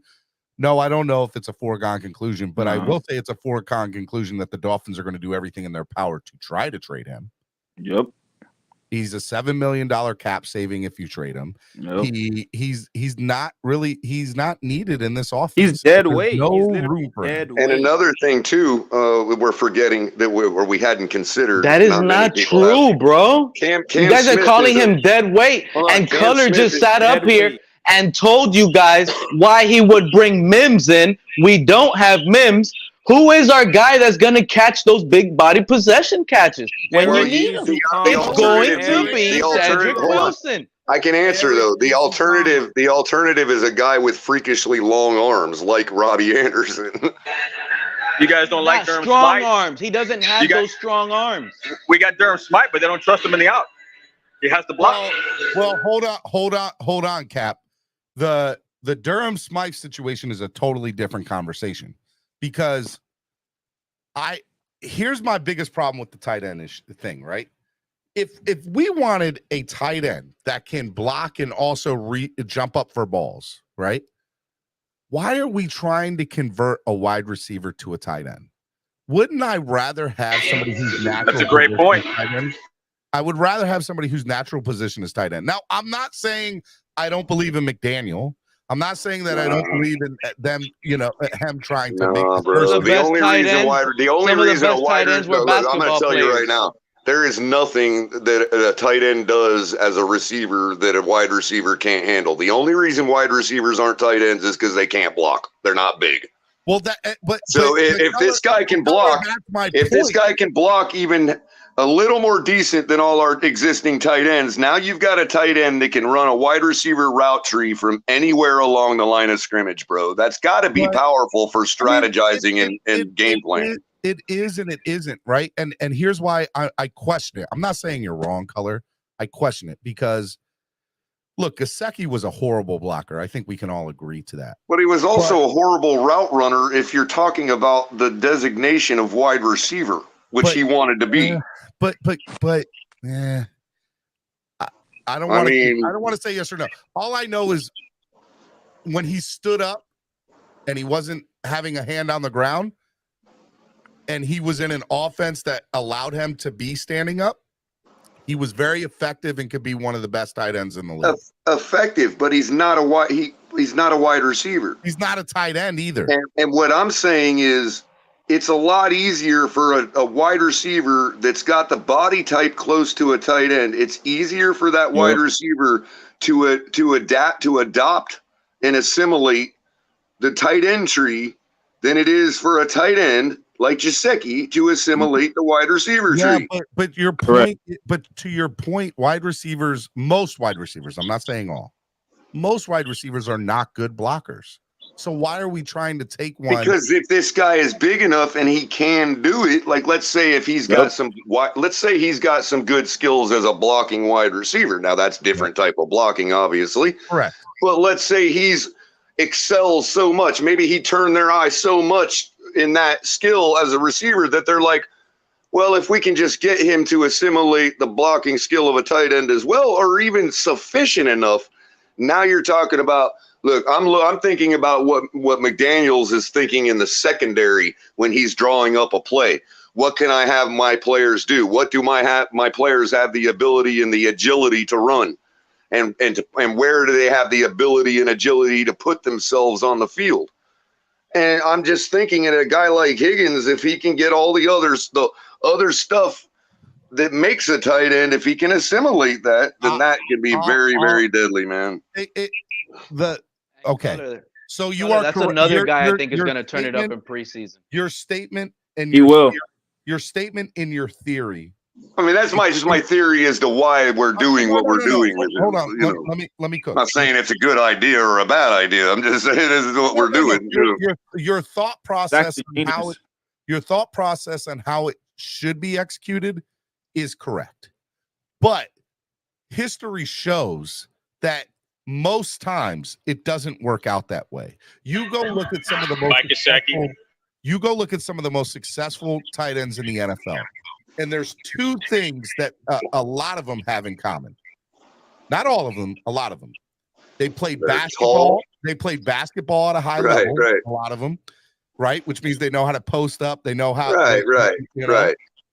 And they're able to jump up and go catch balls when needed. Right. Right. But see, a wide receiver knows how to post up too. They actually have routes where they post up and then not post up and then post up again. Okay. I mean, but they box out just like basketball players at times. I don't know if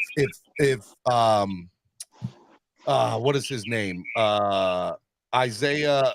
I don't know if Elijah Higgins. Elijah Higgins. I wanted to say Isaiah Higgins for some reason. Elijah Higgins, a 6th-round draft pick, is going to be that guy. That's fair to say. I mean, that's fair to say that we don't know if he can actually do this. That's why I'm not claiming whether it's a good idea or a bad idea. I'm just trying to hypothesize on our thought process in doing it. Let me ask you something. Let's say the Dolphins go with 4 tight ends this year, and they decide that Tyler Kroft is better than Elijah Higgins. Should people, I'm not saying kill Greer for the pick, but should they give him some flack for that if that's the case? No, because I think his out is just to do what the right thing would be to do, and that's play Higgins at wide receiver. How do we know he couldn't excel there alone? Higgins is not making no speed wide receiver room at all. Is he big though? Did you not hear my argument? Not making this wide receiver room at all. Yeah, too deep. Yeah. Okay, fair enough. But that's the thing. Why would we go through drafting a wide receiver, telling the world that we're going to convert him to tight end? Because I think we officially converted him, right? Isn't that his designation now? He said it himself. He's a tight end now. Right. So why would we do all that? Tell the world about it just to have him not make the team. I think he's already made the team, to be honest with you. Because he's a 6th-round draft pick. Yep, I get it, but they couldn't. I get it, but they could have just kept their mouths shut about it all. You know what I mean? So, Color, you're saying that Greer's pride will make him make this team because he doesn't want to. Well, the question was just asked. Why say it? Why keep it quiet? Well, because you don't want to look stupid if it don't work out.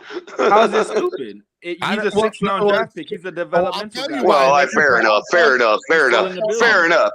I mean, I got you there. I mean, it's not that wasted of a pick. I get what you're saying. It's not. Here's my other problem. Here's my other problem with the whole situation. We had a chance twice to go get tight ends that could have been very effective at blocking and catching. We could have got a starting. That's a good point. That's a good point. Draft. If they go out and I can admit, if Devon A-Chain turns out to be this great running back, I have no problem with how they went about it.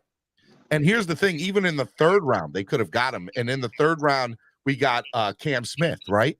And Cam obviously can be really great in this defense. I'm a huge Cam Smith fan. Mm-hmm. Me too. And by the way, I meant 2nd round. So Cam in the 2nd, Devon A-Chain in the 3rd. Right. But if we had a chance to get, there was 2 or 3 tight ends that were there for the taking, that were projected for some as high as the 1st round tight ends. Right. There in the 3rd round. Right. We all saw that. We all were clamoring for a tight end. Right. And we let them walk. And either Cam Smith or Devon A-Chain do not work out. I'm going to be pissed.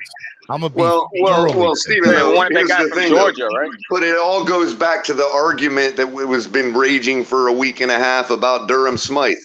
We just simply don't need that caliber of a tight end on our team with what we're trying to do. We just need a guy that when he's in the position, when he's either, man on man or wide open, that when the ball comes to his numbers in his hands, he catches it. He doesn't need to be like, Mike Gesicki in his catch radius, because Tua doesn't need that anymore. Tua can put it right on the numbers of a tight end.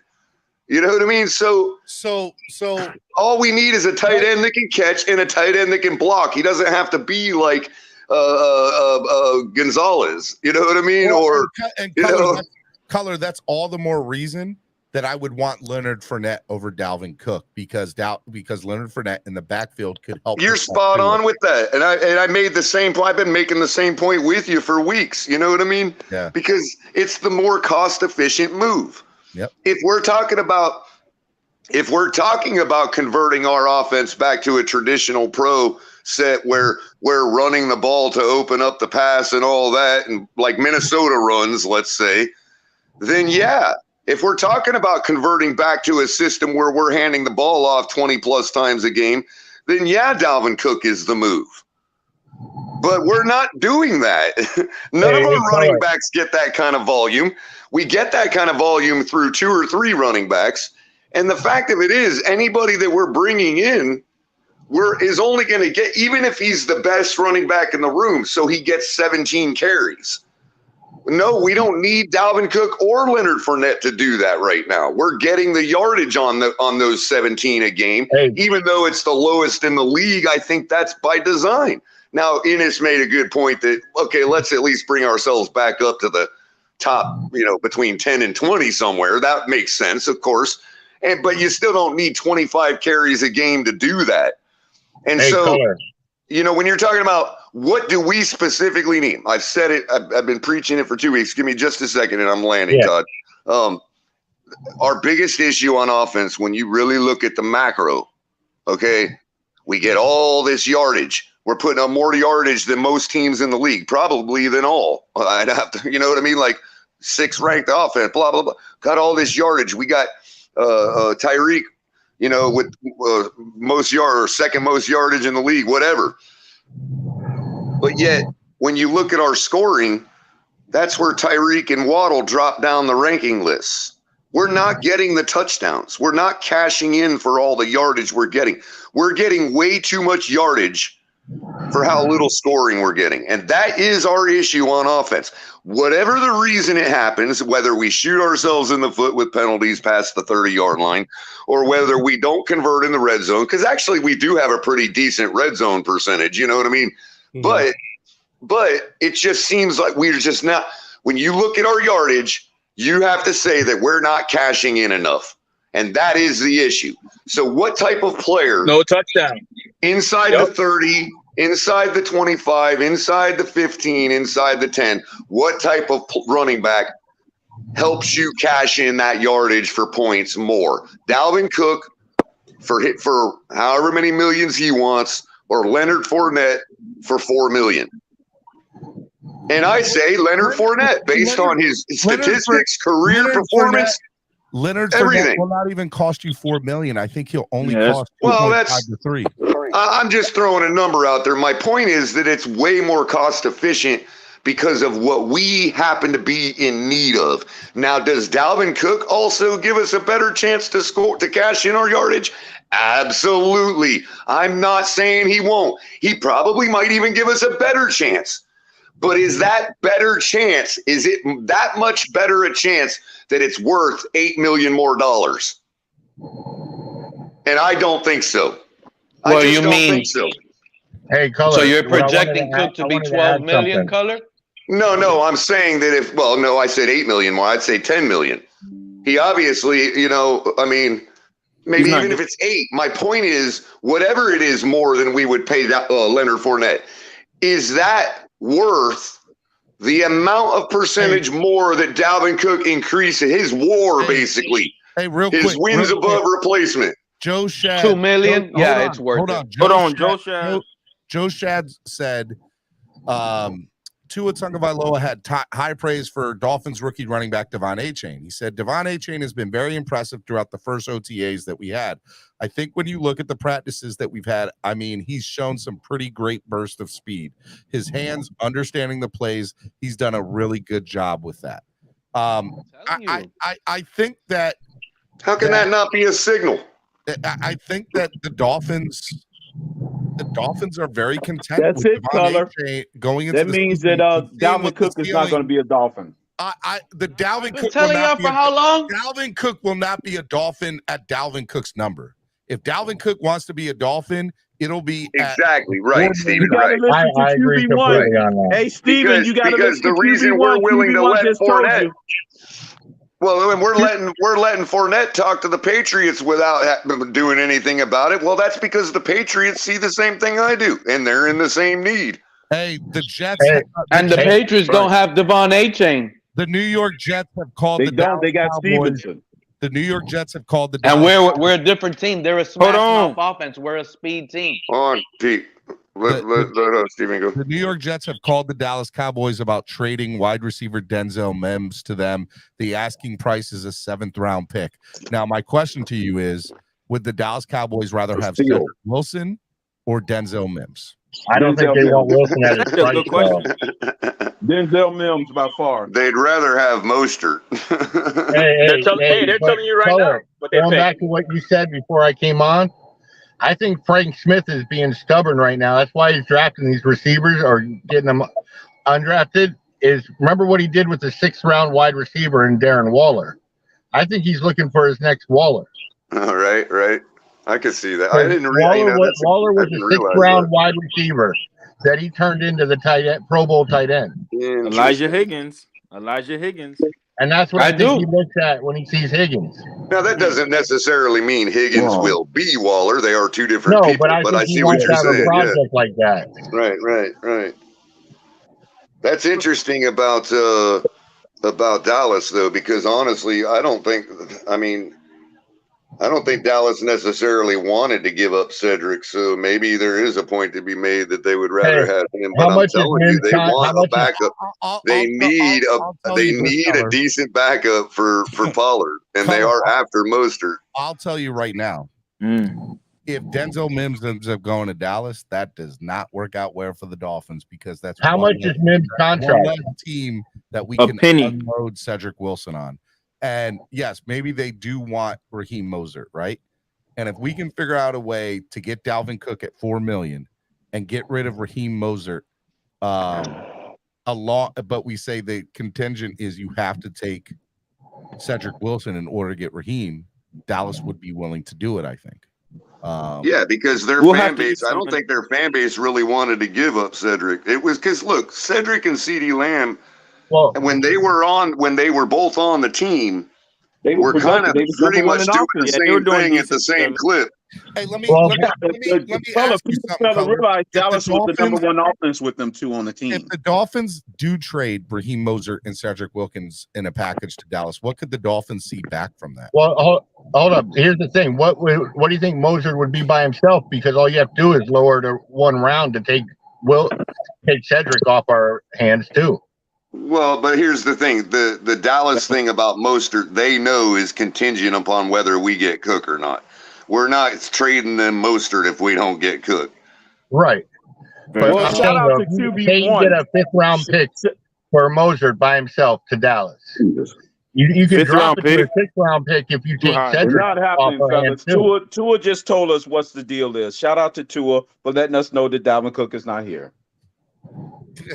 And for anybody that says that Jeff Wilson would be the more logical trade, yeah, for us, but that's not who Dallas wants. Dallas wants an aging running back that's really good to back up Pollard. They don't want anybody challenging Pollard, and we all know Jeff Wilson wants to be the guy somewhere. Hey, let me ask you. So the Cowboys are dealing with Zach Martin holding out. Allegedly, he's not going to be reporting to training camp.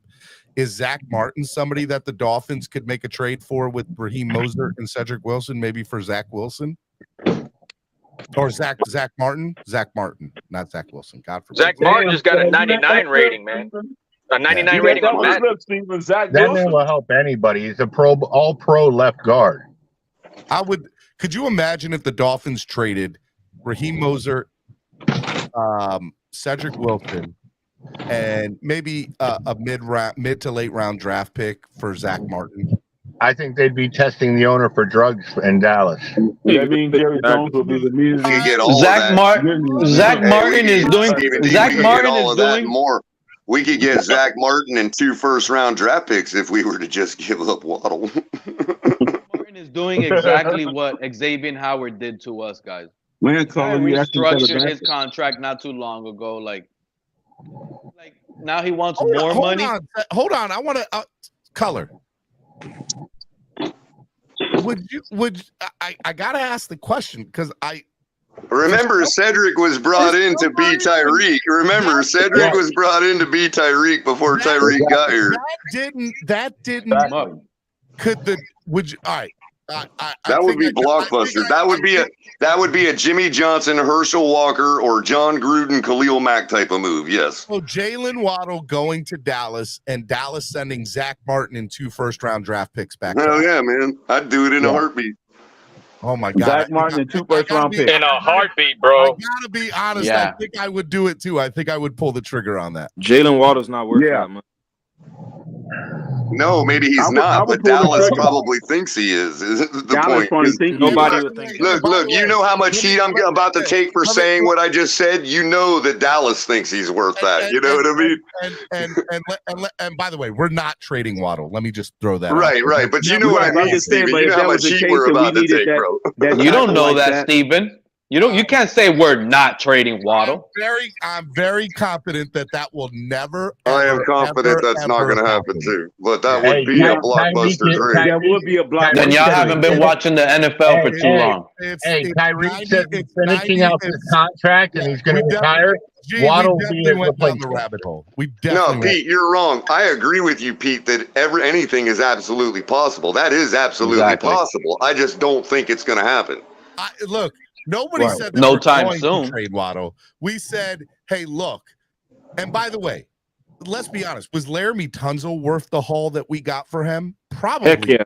I mean, that's how we got Tyreek. This year, he's rated as the second best tackle. I'm gonna be honest with you guys. I think Waddle's out of here once Tua's out of here. I just think that Tua's gonna run out of the league, right? I mean, I know you don't want to hear it, but he's gonna look bad this upcoming season. Next off season, we're gonna probably trade Waddle. Well, that's just the way I see it. And I think I gotta throw Pete. If we trade Cedric Wilson, we gotta throw Pete in the deal.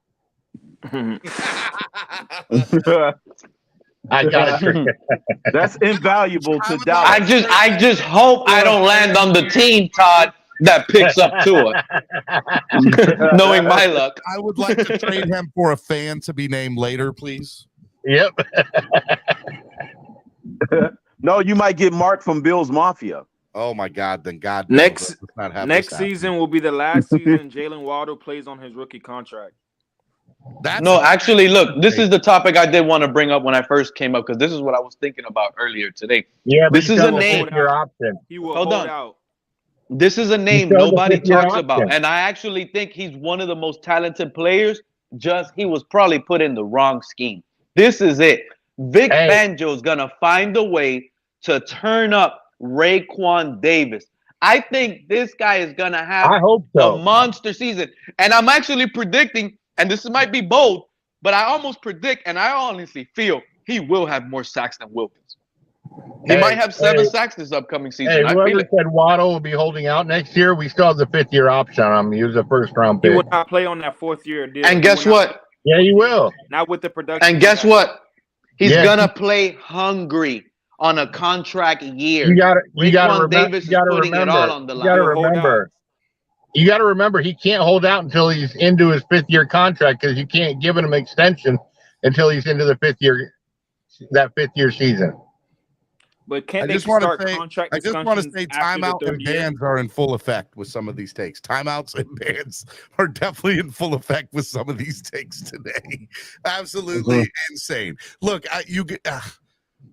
Jalen Waddle will never ever get traded by the Dolphins right now. Like that's never going to happen in the next. I think he's Tyreek's replacement. In the next 24 months, Jalen Waddle is guaranteed to be a Miami Dolphin. Guaranteed.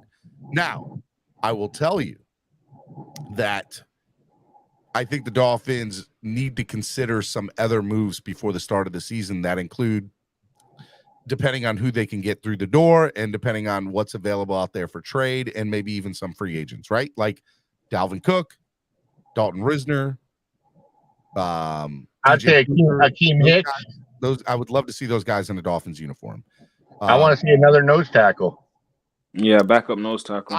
I'm telling you, we're going to address that at the middle of the year, and his name will be Ndamukong Suh. I promise y'all, if the Dolphins only have 2 or 3 losses come week 8 or 9, Ndamukong Suh will be a Miami Dolphin this year. I'm almost convinced. Yeah, but who are you going to have backing him up in the meantime? You got to get somebody. It doesn't. I don't want to depend on a rookie undrafted. There's a higher chance Melvin Ingram becomes a Dolphin before Ndamukong Suh does. If the Dolphins have 2 losses come week 9 or less, maybe even 3, that's it. You don't think Ndamukong Suh is going to say, "Man, I can go play for the Dolphins for $2 million, $2.5 million"? Definitely. He would totally do that. He's done it the last couple of years. He's made a couple of million to go play for a Super Bowl team. He did it with Philadelphia. It's Steven's own personal "Bring Him Home" campaign. And I will be did it with the Rams. Knocking on the door. I will be shouting from the rooftops to get Ndamukong Suh come week 9 or 10. And he does. Look, it's perfect for him. He doesn't have to play half the year. He's worth the $2 million for the half of the year and the playoff run. And he's been to the Super Bowl. It's not like he's not proven to be a reliant in that role because he did it with Philly. He did it with Tampa Bay. He did it with who did he do it with? The Rams.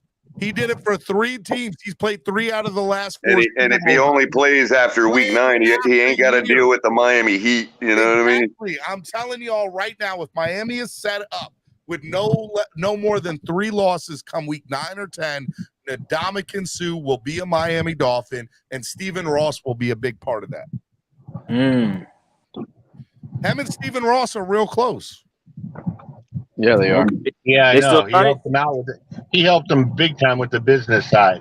Yep. Ndamukong Suh is rich, not because of the money that he made, but because of what he did with the money that he made and invested with Stephen Ross in. He should be on the team now. No, he shouldn't be. Why? Let him sit home for 2.5, 3 months. Have a nice time. Enjoy the next 2 months. Matter of fact, you can eat and sit on a couch for 2 months and then take 4 weeks to get ready and then let's go play. Because that's what he's done the last 3 years.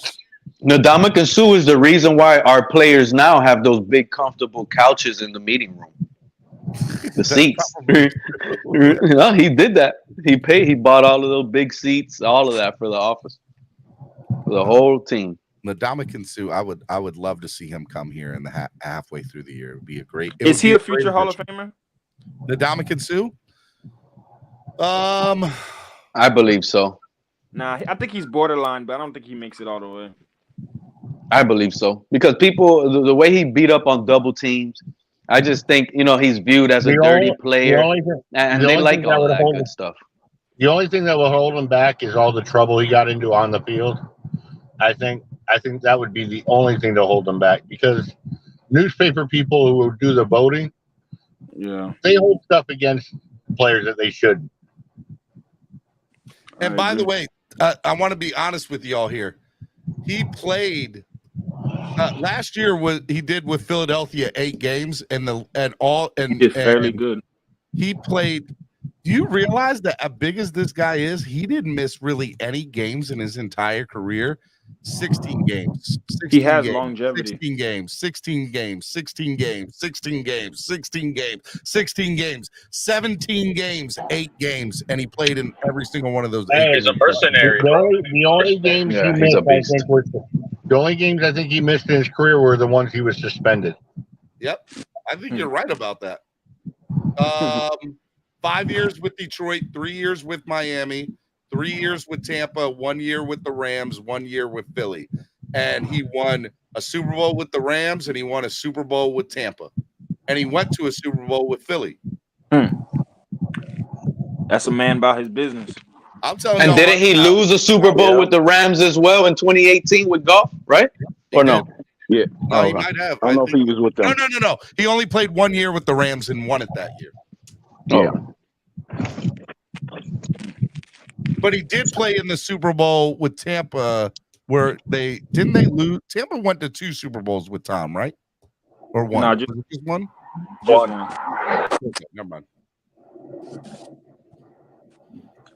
Just the one where they were awarded home field advantage. By the way, I don't recognize that as earning home field advantage. I don't care if they give him a record or not. He's had 600 combined tackles and 392 tackles in his career. How many sacks? He would be the type waiting until There still has been no team. If I'm correct, there still has been no team that has earned home field advantage in a Super Bowl, or did the Rams do that? No, the Rams did it the next year. Oh, that's right. Right. But again, that one's fishy too, because come on, man. The only reason the bowl was there is because it was the biggest, brand newest facility and the new headquarters of the NFL. Conspiracy. It was Tampa. Tampa did it before that. Right, but Tampa was awarded. That's not an earned one because they were awarded that home field advantage because that was the only place in the country anybody was allowed to play that year.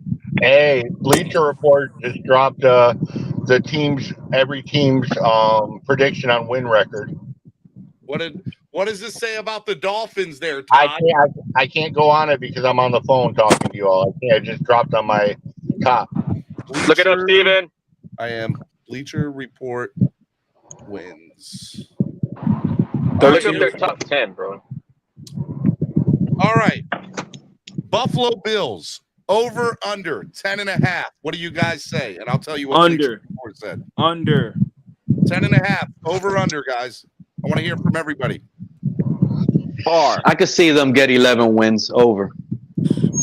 Color. Over, under. Under. I'm expecting the precipitous collapse this year. All right, somebody's got a lot of background noise. Put your thing on I'm going under. The Bleacher Report has the Buffalo Bills over at 13 projected wins for the Buffalo Bills this year. I mean, that's been their average for the last several years. I mean, they're going by the average. Who's next? The Miami Dolphins over under 9.5 wins. Over 13. Over. Come on, baby. Yep. Give it to me. Over. Bleacher Report has them. They finally get to 10 double-digit Bleacher wins. Report has the Dolphins at 9.5 with the over and only 10 wins. They have them at 10 wins, but hitting the over at 9.5. That's what I say. It would be over. New England Patriots 7.5 wins. Over, under. Under. That's over. I'm gonna go Being under. objective, I'm gonna go over because of the Belichick I go over, factor yeah. and the new offensive coordinator. Bleacher Report has them at 7 wins with the under. Yep, under. New York Jets, 9.5 wins. Over or under? Over. I'll say over. Under. I got them at 9. Bleacher Report, the over-under being 9.5 has them with 8 wins in the Hang under. on. 8 wins in the under. Bleacher Report goes on to say, sorry, but I don't believe somebody's Todd, you got a lot of background noise, bud. Sorry, but I don't believe in Aaron Rodgers after his numbers absolutely plummeted in 2022. Why should we expect that to change as he approaches his 40th birthday? In terms of defensive adjusted value over average at Football Outsiders, the Jets because he was playing just as good as Brady in his MVP years 2 years ago. The Jets were slightly better than their 7-10 record last year. With Rodgers in a tough division, I'll bump that to 8, but that might be generous. So Bleacher Report fully expects the New York Jets to be a bad football team this year, and I love it. I'm about it. Now, I think he's totally wrong with Buffalo. He goes on to say, Buffalo won 13 games last year, but outscored its opponents by a league-high 10.6 points per game. That's crazy point differential, by the way. The Bills' 3 losses came by a combined 8 points. On paper, they look just as strong. Still, the schedule's tough in a strong division. They had a first place schedule last year, Steven. They did, and I honestly think that they're not the same team that they were last year. And Steven, that big point differential didn't mean anything to us. We were close in our losses. Exactly. I agree with you. He goes on to talk about the Dolphins. There's a lot of room for this to fluctuate based on whether Tua holds up, but this offseason has been encouraging. We'll give an extremely talented team the benefit of the doubt after a 9-8 season last year. I guess that's fair. We improved a lot on the roster, Yeah, but the thing of it is, Steven, where he's a little off is that he's barely giving us the over on 9.5, saying 10 wins and saying benefit of the doubt, right? Well, if you give this team the benefit of the doubt, that means you're saying that they should execute when they didn't execute last year. And based on the paper, benefit of the doubt means 11 to 13 wins. You see what I'm saying? I would agree. I think that the Dolphins will win the division this year. And because if that's our expectation, given what we have, and that was kind of some people's expectation last year, then benefit of the doubt would be more than 10 wins, because benefit of the doubt is saying you're believing they're going to fix stuff and execute better than they did last year. Well, that means 12 wins for us. I'm gonna keep it a buck. They were totally off based on all 4 teams. Last year we won 9 games. They was totally disingenuous about all 4 teams in either direction, because to sit up there and say that they're only one team better with a quarterback from Aaron Rodgers to Zach Wilson is asinine, number one. So they was disingenuous to everybody. They was disingenuous to the Patriots. They was disingenuous to us. They was disingenuous to the Bills. That's just a fact. So let me tell you my point of view. So looking at the over-unders from this stuff is, number one, the Bills being 10.5. I'm taking them. I'm going to say it's either 10 or 11. I think that's very close. I think that's very accurate. I'm just going hot take with them, Steven, and saying I'm expecting the precipitous collapse this year. You know what I mean? I would agree. I'm going to take the under at 10.5 for Buffalo. I'm taking the over at 9.5 for the Dolphins. I think at worst we're an 11-win team. At best we're 13 or 14. Yes. And I know 13 and 14 is extreme, but why not with this team that we have, right? And then the Patriots at 7.5. I'm taking the under. I don't see them winning any more than 7 games with the team that they have. And I'm going to go with the Jets 9.5. I think I'll take the over, but by 1 game. I'm going to take it at 10 wins. Hey, to We be fall into fair, the same we stupid trap every year. We did the same crap with the Chiefs, the Broncos, and their division last year, and we fall into I the mean, same nonsense. Yeah, and I can understand why bettors or Vegas, if, let's say, would only have us at 9.5. I mean, we got to prove we can do it. I get it. People aren't going to put their money on the Dolphin fan hope. You know what I mean? But but you think Color, realistically, if you're saying, okay, given all things, little niche things being fixed this year, I don't see. I think 10 is shorting us a little. Hey, Color, you got to think about this. We won 9 games last year with people coming off the street to play in the secondary. Now we're going to have Ramsey back there. We have, I think we should be able to expect a drop. Right, Todd. Right, Todd. You're spot on, Todd. We should be able to expect a drop in points per game on our defense. We should be able to expect an increase in points per game on our offense. I don't think that's what they're betting. They're betting on the average medical report on every team too. The team that tends to do injuries too, they factor that in too with the win total. Of course. They That's don't say why as a because you're bettor, missing. One team is missing their secretary. One team is missing their offensive lineman. One team missing. If they go by the averages of what they do, I agree with you, Crypto. They based it on the medical report as well. Yeah, as a bettor, the lines are probably fair. You know what I mean? But like, I don't see New England. I still don't buy into this idea that New England is a trash team. That's why you bet on the 53-man roster, not the 11 or 22-man roster. Yeah, that's what I keep pounding the table for. Who has the biggest depth? Who has the most depth? When somebody's missing key players, whose team most likely to benefit the best from the players from 2 through 4? Crypto, you're going to love my take right now. You got to understand, the New England's betting on Devontae Parker being their number 1 again. The man can't stay on the field either.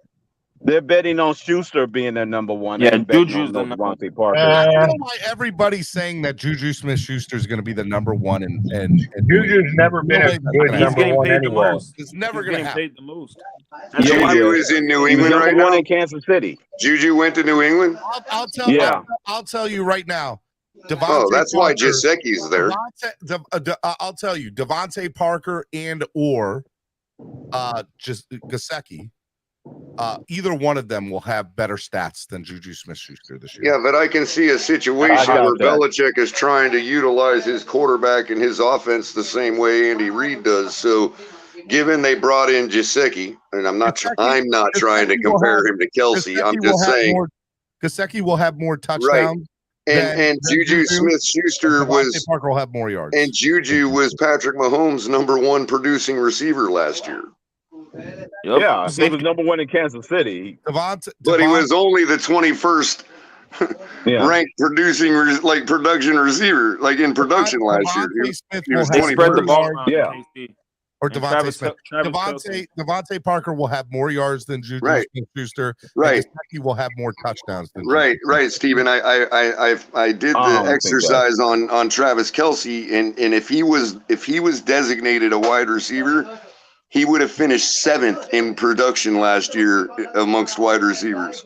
So now you see Gesicki going to New England, Juju going to New England. I can't. I mean, if Belichick thinks that Mac can operate a certain offense that utilizes those two guys the way they were in Kansas City last year, you can see. I just don't think New England's trash, man. You cannot discount Bill Belichick. He's got a decent OC back. As much as I hate Bill O'Brien as a head coach and as a person, the guy, I think he was there. The one that was there. Hold on. Let me finish. When he was he not the OC there when the Patriots had their high scoring years? Hey, Color, you got to stop though. I love that man. He's the one who gave us all those picks for Tunstall. I gotta love O'Brien. Yeah, he got into it with Brady on the sideline one time. I mean, I'm just saying the guy, he's not Matt Patricia on offense, is what I'm saying. Right. And they still got their same, they're not the ones that fell into the playoffs this year. We were. but they still got their same production they did in Mac Jones's rookie year, record-wise, pretty much. Who? The Patriots. No, guys, come on. I tossed it up for you guys. Oh, I'm sorry, I didn't see it. Who? He's saying Whack Jones. You're supposed to say Whack Jones. Oh, Whack Jones. Yeah, but see, as Crypto pointed out earlier, 330-8004. Hit Whack Jones on below. As Crypto pointed out earlier, with a decent offensive coordinator, arguably the best one, Josh McDaniels, the best one for New England anyway. Mac Jones in his rookie year was able to, number one, make it to the playoffs. Number two, they had the record for most 40 burgers in that season, and one of them was a 50 burger. So Crypto makes a very good point there. I got one for y'all. They're not going to be trash. Over under 2. 40 burgers. And that was with Jacoby Myers as their best receiver. Go ahead. Over 2 for 40 burgers for the Dolphins this year. Over. Oh, I go over on that. Over. Again, I'm expecting execution, bro. You know what I mean? We had one. We had one last year. One. Okay. I'm expecting better execution, Stephen D. So yes, it's a homer take, but I say over. We're at least getting 3 next year. At least. I would say 1 if we can get to Carolina at the right time. I'll do you one better. The Dolphins are going to have 3 40-plus burger games this year and 1 50 burger. Woo! That's hot. Yeah, I don't know. I won't say 50 burger because last year we averaged 27 points color, right? How many points we averaged last year? 24. There will be one team this year that we put up 50 points against. I'm telling you, it'll happen. This team's too good to not put up at least one game. Hey, and if we do it, watch it be against Belichick's defense. I would love it. Make my day. That would mean Belichick will be on the brink of retirement because that means he totally lost it. Miami Sports Music's #1 afternoon show. Hey, they're saying he could be on the hot seat. Bill Belichick. Yeah. He's gone. Every time we say that nonsense, he end up doing better than he did the previous year. Well, he doesn't have the difference. He's gone. He doesn't have Tom Brady. So when immediately Tom Brady left the door, everybody was like, they're going to win 3 games or 4 games, and they made the playoffs the very next year. Look at his record without Tom Brady though in his career. Don't worry. It's about 500. What are you talking about? Come on, bro. But y'all are talking about going. No. See, this is what's not fair. Y'all are talking about going from Tom Brady to Mac Jones. No, who? It's not as if Whack Jones. Thank you. It's not as if you're talking about going from Tom Brady to Derek Carr. Okay, I'm pretty sure Bill Belichick would have more wins already under his belt if he had Derek Carr after Brady left than starting with a rookie like Whack Jones. Exactly. Who? They probably would have beat Buffalo in that first round last year. Come on, y'all got to with say Derek Carr. Whack Jones. I'm just saying, there's Wayne is the guy in the chat. Like awarding Brady with his record and awarding and comparing it to a coach's record. That's not fair. First of all, you can't award Brady with those wins and all that. Okay, because you played with the Tampa Bay Buccaneers, and that's an entire team. Okay. Secondly, if anybody should be awarded wins and losses, if that's what their value is based on, it would be head coaches. So you can't say that, look at Bill Belichick's win-loss record compared to Brady's. That's not Brady's win-loss record. That's Belichick. Todd Bowles' record. You know what I mean? All right. If you're going to compare it to Belichick. I got to wrap up the show, guys. We're going to do final thoughts of the day, man. Final thought of the day, Todd. Hey, it was a pleasure being up here with you guys again. Been a while. Hey, I'm happy football season's right around the corner. Have a good one. Love you, brother. Be good, Todd. Yep. 4 more weeks. All right, Walt Dog, final thought of the day. Man, I'm just gonna say I got the Dolphins going 13-4. We're gonna have a top 5 record in the NFL. We're gonna be competing for the AFC, crown this season. I expect big things. Just Dolphins up, man. Always supporting the Dolphins. All right, y'all. Yep. Thanks, Walt. Love it, man. Be good, bro. Cool. Yep. All right, Crypto. Final thought of the day. All right. On that note. On that note, what about that note? You got silent real quick, Crypto. Oh, the internet monster's coming to get Crypto, Color. I think the internet monster got him. He's got it. The Matrix has him. He's a glitch in the Matrix, guys. So I'll just say anything that Crypto says. You ready? Here we go. Color, we're gonna do famous Crypto sayings. You ready? Mm-hmm. We're gonna go back and forth. All right, guys. Thank you for gaslighting today. Your turn. Yep. Just don't gaslight the Jello because it's in the fridge and it's jiggling. You guys can't. What else does he say? You guys. I need some famous Crypto sayings, guy. Give me a hot dog and a glass of water, and I'll be perfectly fine in Baltimore. I'll be perfectly fine. I need some good Crypto sayings. Put it in the chat so I can finish it up. So you must have selective amnesia. Okay, that's what you must have. Selective amnesia. Right. And Steven, you owe me 566,000 hot dogs. What else? Come on, guys. So what are you saying? You're gonna bet me a Bitcoin?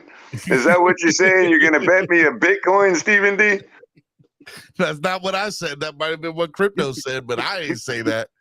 JR Black says you got to say it screaming. No, it's you must have selective amnesia. Y'all want to send people to the gulags for not liking Tua, man. Adam Sadowski said, what's that got to do with the price of beer in Germany? Right, that's it. What's that got to do with the price of beer in Germany? You and Lear and the truth, ain't you? Especially that Hefeweizen, man. That Hefeweizen's where it's at, man. Best final thoughts of the day ever. Let's just say Crypto lines. I love it. Solar panels do work. Oh my goodness, I love it. All right, I'm sure there's some we forgot. Well, I can't give you the final thought of the day because it's not the end of the day yet. But at the end of the day, it is what it is. The show. All right. Well, at the end of the day, it is what it is because, yeah. Because that's the bottom line. Because that's the bottom line. So. What you gonna do about it, brother? I don't have much else.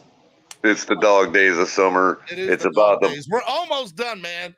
Rookies are in training camp, and July 25, veterans will be there, and then we'll be in the full swing of things, and then we'll get updates every minute about how Tua missed a throw, or about how Skyler missed a throw, or how he put it in the basket. Yeah, about how. But it's these tackles.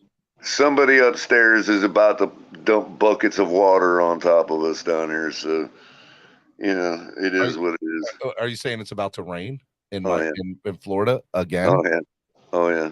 It's been pretty nasty the past couple of days. JR Black said the best. You are a liar and the truth is not in you. Okay, yeah, that's